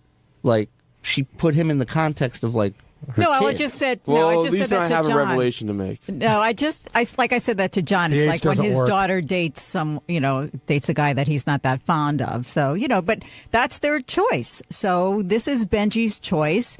It just feels tacky to me that everything is Elisa on the air, and other spouses or girlfriends, you're not hearing that. So it feels tacky to me. And So have to be why? honest. I agree with that, by the way. Okay, so who are you mad at? Not mad at anybody. If I'm mad at anybody, I'd be saying I'm mad at you, but I'm not really mad. I think the word is it's disappointing. It's like there's unspoken rules here, and you sort of like you don't want to overstay your welcome. You don't want to exploit the show, and I feel like you're treading onto that ground. That's just that's my opinion. I can't tell you what to do. So what's the principle I violated? The principle that you violated, that you should show some respect for the show, and that when you're constantly plugging, and you say you're not, but you are, no, I'm and you're not. saying that I'm making that up, and I'm not. Benji, So, I'll translate in here. You're using your plugs to plug Elisa's stuff all the time. And it's my stuff, too. But you say my plugs at the end of the show? Is that what you're talking about? No, that's total. That's fine. The plugs at the end of the show are fine. It's all the stuff in between to try and get noticed. You come in. You wore you don't even know that you come in with all this stuff to try to get us to notice you. And there's actually been a movement to not notice you. Whether it's the shirt or the hat or the beard or the lifts or the writing on the hands, and I could go on and on and on. No, I just I think lots of times with me, you guys assume things are for a certain reason, and you get But mad. why for would that we assumption. assume that? Benji, you once showed up in African garb and said you came from a tribe. We thought that was a riot. We let you go with that. You do come in to try and be noticed sometimes. It's part of your comedy. Well, that was. But this is a weird. That was for Kalahari Kai Kai, and you know that. I'm saying that it's not like this is without precedent. Were you asking Lisa why she was mad at you before? Yeah. Lisa? I'm not mad at you. I just, like I said, it feels tacky to me, and that's upsetting to me because I like you and I know who you are, and we had a private talk about it. Yeah, and you there's you said very, very mean stuff publicly about my girlfriend. I thought you were being very, very.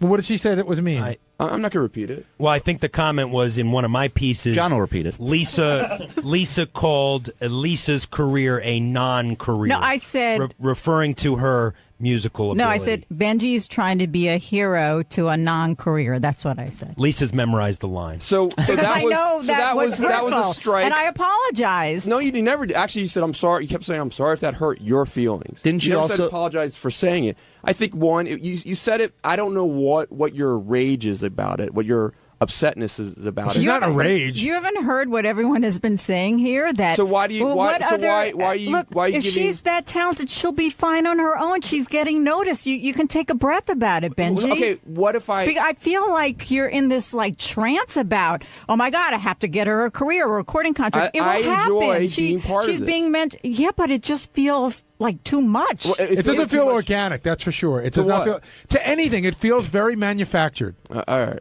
Lisa also said the keytar's for fags. Gary, the thing that surprises me about this is I thought Lisa had sort of a, being into Benji a little bit, like, I could be the one who changed him. No. But based on this, it sounds like you have much more of a maternal instinct towards Benji. A friendship. I mean, I like Benji. I think he's funny. I think he's very smart. I think he's 10 steps ahead of everyone. And I think he's fantastic. So it's upsetting to me that I see some changes that I don't feel good about, but I'm not Benji. So, like I said, it's my issue. I need to accept it and let him go. That is true. That is true. Meaning, like, let him fly. Let him be who he is. John, is this obsession driving you guys crazy? Well, yeah. I mean, I have to keep my headphones on for 9 hours a day listening to silence just so that if she starts talking about Benji, I have an excuse. I have the headphones on my head. Let me say one thing. I brought Lisa in an article over the weekend, the New York Times, How to Break Up with a Friend. And that's what I feel like as a third person is happening. Lisa can't let Benji go as a friend, and that's what's happened here. But I just have a quick question for Benji. Sure. I think it all. I did a number of interviews last night at the concert with Elisa's family, her mother, her brother, and it actually changed my view a little bit. I think this all started off very shticky. I don't know what happened between you two in the beginning, but her family at least believes this is a real relationship. It's really heading places. Is that a safe? Was there a point where this went from maybe being shticky to all of a sudden now being a real relationship? No, it's always been. It started with I had a really big crush on Elisa, and she really liked me a lot, and we were friends, really good friends, and I had a really big crush on her, and she developed feelings towards me. She wants to get married sooner rather than later, is what she said. Yeah. Are you ready to do that? I'm not ready to do that. I would want to date longer and get to know each other. I laugh because I'm not giving you a hard time, but it's funny because I don't know that you'll ever be ready. Well, that's an issue we're exploring. Because you were with somebody for a long time that I thought was as close to being a person you would marry if you wanted to get married, and it broke up because you didn't want to take it further. And I just see you getting older and older, You're right, and that's something like I am in therapy, and we're going to like couples therapy. And that's one of the issues we're talking about. Like, I absolutely love Elisa, and I think she would make a great wife, and I'd be very, but I do struggle with the happiness of marriage versus the freedom of not being married. We got to take a break, but really quick, even that is a notice me move, because who goes to couples therapy 2 months into being a couple? You have to be a couple first. I think we started that not as a joke for the show, but sort of as each other. We scheduled an appointment, just thought it'd be fun, and then we ended up, we needed it. On Wednesday's wrap-up show, we talked about Howie Mandel dropping by, and Howie wants to prank Howard, and Howard wants absolutely no part of that. So we speculated on what would go down if that actually happened, and plus talked about the chemistry that Howie and Howard are going to have on America's Got Talent. I don't know if we're right, but here's what we talked about.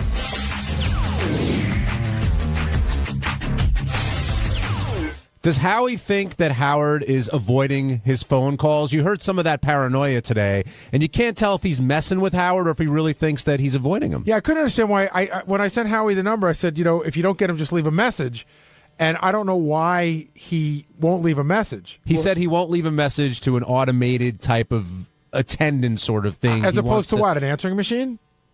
I guess. I mean, or a voicemail? I think, I thought what I took out of it, he was concerned I thought that if someone else was getting the message and someone else getting his information. He might think like, well, I'm not positive this is Howard's number. I do that sometimes. Sometimes I'll call a number and it won't say it's the person, and sometimes I just say it's me, but I don't leave my number, because if I'm leaving it on the wrong machine, I don't want somebody to have my number. Well, and Howie did say that. He said he left his name because in the beginning it asked you for your name, but he didn't leave anything else and thought Howard got it, but he did. Howard said he didn't.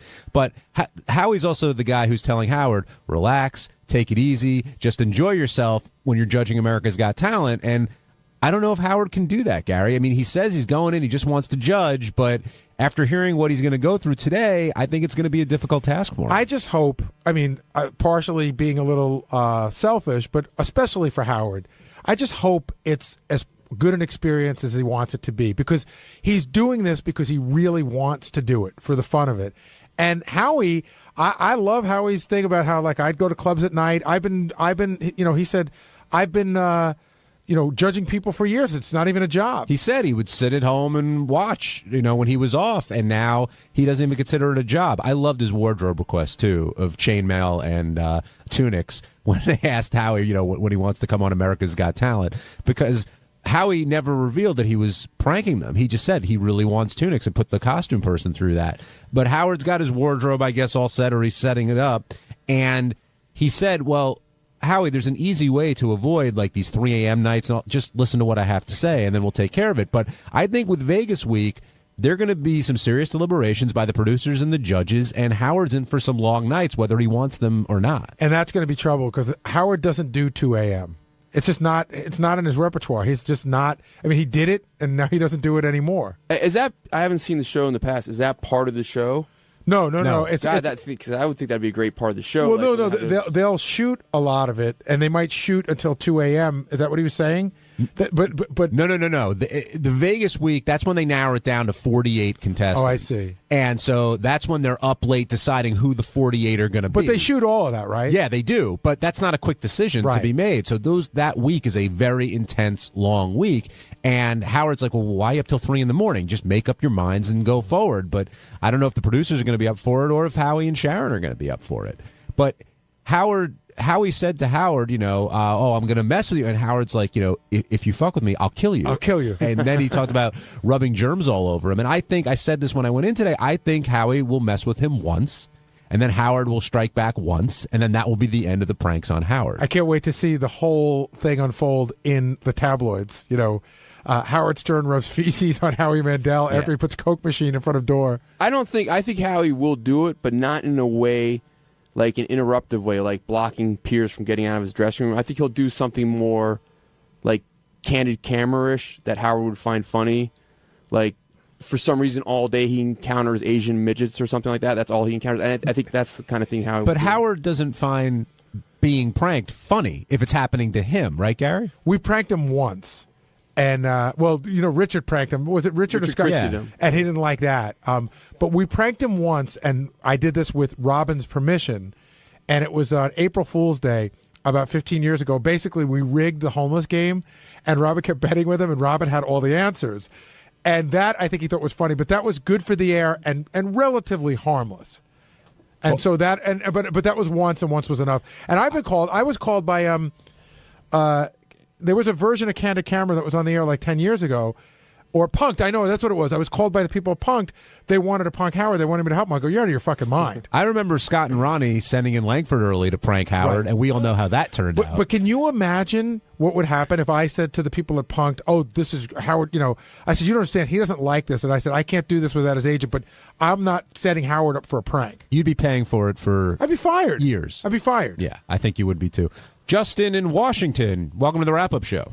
Hey, how do you think that Howard and his relationship with Howie's going to translate on AGT?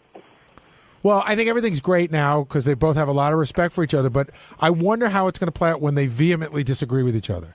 Whether they could do that civilly or Howard could go, Howard says, oh, you're an idiot. I wonder how it's going to play out. I think Howie and Sharon, well, I know, are both huge fans of Howard and this show. But I also have some backbone, and I think when it gets into it, they're going to be very passionate, and that's going to make for a good show. You don't want everyone to roll over because Howard says that's the way it is. But I don't know. It depends how Howard he's going to treat it very seriously, but how Howie reacts to Howard is going to be, I think, the interesting thing to watch.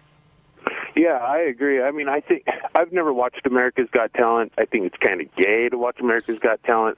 But look, Howard's going on there. I've been listening to Howard for over 20 years. I'm going to check it out. I might not watch the entire season, but I'm going to check it out because I want to see some mayhem. Ralph, do you think that Howie Mandel is going to mess with Howard? I think he'll try to, and Howard will sneeze on him or something, and it'll be done. Because Howard, being a germaphobe too, knows exactly what to do. That's true. He knows his weaknesses because he suffers for the same. They're going to have a germ fight, I think, between the two of them. Oh, I think that would just be stupid. I think who wants to see that too? I mean, you want to just see them doing the show. So. And what do you think the odds are of the 3 a.m. night in Vegas? 0.0. I agree. Howard will say, "Listen, this is going to be it, and that's it." Or Howie, I will sneeze on you. But will they say to Howard, look, if you're out of here, you're not voting as part of this segment? Will that be that might be part of the show too? Jeez, I hope they don't take it that seriously. Ralph, I don't think I'm giving too much away. Ralph can attest to this. When you go out to Howard's house, sometimes he has you out there, and you go to he has dinner and stuff. Dinner's at 7:00. And at 9:45, sometimes 10:15, he goes, "You guys stay up. I'm going to bed." Right? Yeah. Sharon, you and Howie deliberate. I'm going to bed. Yeah, you guys work this out. Let me know how it turns out in the morning. Yeah. Well, he's not a 2 a.m. kind of guy. No. I mean, that would throw off his whole schedule because then what do you do the next day? I mean, Howie apparently likes to just hang out and just do this all day. So I think they're gonna have to shape up over there. Well, we'll see what happens. Thank you, Ralphie. Thank you, Johnny. All right. One last thing about this, and then we'll take a break, Teddy. When they're getting down to it, Howie said the things you have to adjust to are, one, the audience, because they love you when you walk in, and the second you don't like that cute 12-year-old who can't sing, they boo you, which Howard said he'll have no problem with. But easier said than done. I don't think I'll have a problem with it, but it's easy to say, but...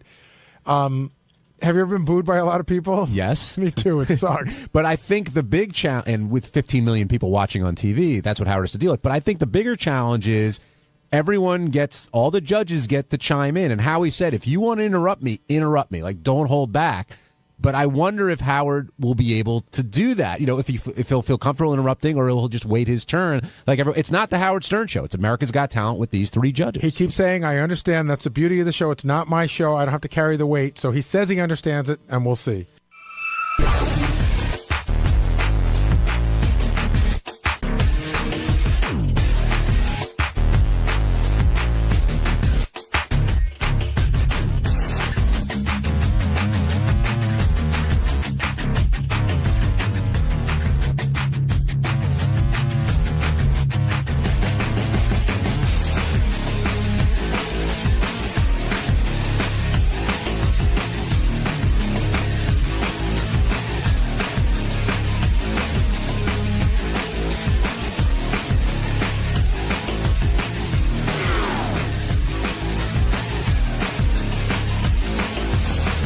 I'm going to play a couple of things that have been happening, including Sal's weird pronunciations. You know the word villa? Yeah. I have a villa in France, Sure. perhaps you'd say. He calls it a villa. I hate to say this. Yeah. You're wrong. But bull. In Italian. Get out of here. You're in America, asshole. First of all, I'll tell you what. You're not from Italy. You didn't grow up in Italy. You've never been in Italy. Right. I've been to Italy. Yeah, okay. Here's Sal from the wrap-up show yesterday. Listen to this guy. Women love men who are successful, so you have to play the success card. You have to paint the big picture. 90% of the time, a woman is not going to be attracted to the average guy right off the bat. But if you give her a reason, like you have a mansion, like you have a place in the Hamptons, like you have a villa in Italy, stuff that most likely she won't see. What do you have in Italy? I have a villa in Italy. A villa. You've heard of a villa. That's the best. I have a villa. When Gary said, "What do you have in Italy?" I thought he was saying, like, you're really exaggerating. I've never seen a guy, because you seem like a bright guy to me. Honestly, you do. I am. I think I'm a bright guy, but in Yeah. Italy, they say villa. They say Venne sta villa. Forget Sal being an idiot with the word villa. Okay. Listen to this. This is from the wrap-up show. Don't get caught up in what the content is. Just Okay, listen to this listen word. to the Listen to pronunciation. it. Do you know do you remember what that whole Jim Jones thing was about? Yeah. He had an occult. He gave all these people Kool-Aid and they dropped dead. Wait, he had what? He had this occult. I think it's called an occult. Right. So in Italy, they say occult? They say, where did you get that one from? Yeah. How'd you learn how to say that wrong? Well, a cult. I heard then it was cult, not a cult, but an occult is, I think it's a combination. It's like satanic groups. They're occults. But I thought it's the same thing. It's as long as it's a group Sal, of weird do you people. ever read? Do you ever like take an interest in anything? Consult the dictionary. No. Sal, when Too people busy. are saying occult, they're not saying occult. They're saying a, and then a word C-U-L-T, cult.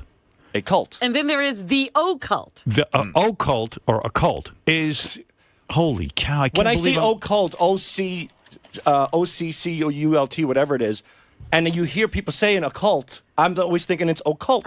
No, I never distinguish the difference between a cult and a cult. When you Holy cow! Where did you grow up, man? And don't give me this bullshit. I grew you up say in Holbrook. villa because you were in Italy. Yeah, because when you're in Italy, they're Okay. like, come to my villa. You know, he says that like from Transylvania. I want you to come to my villa.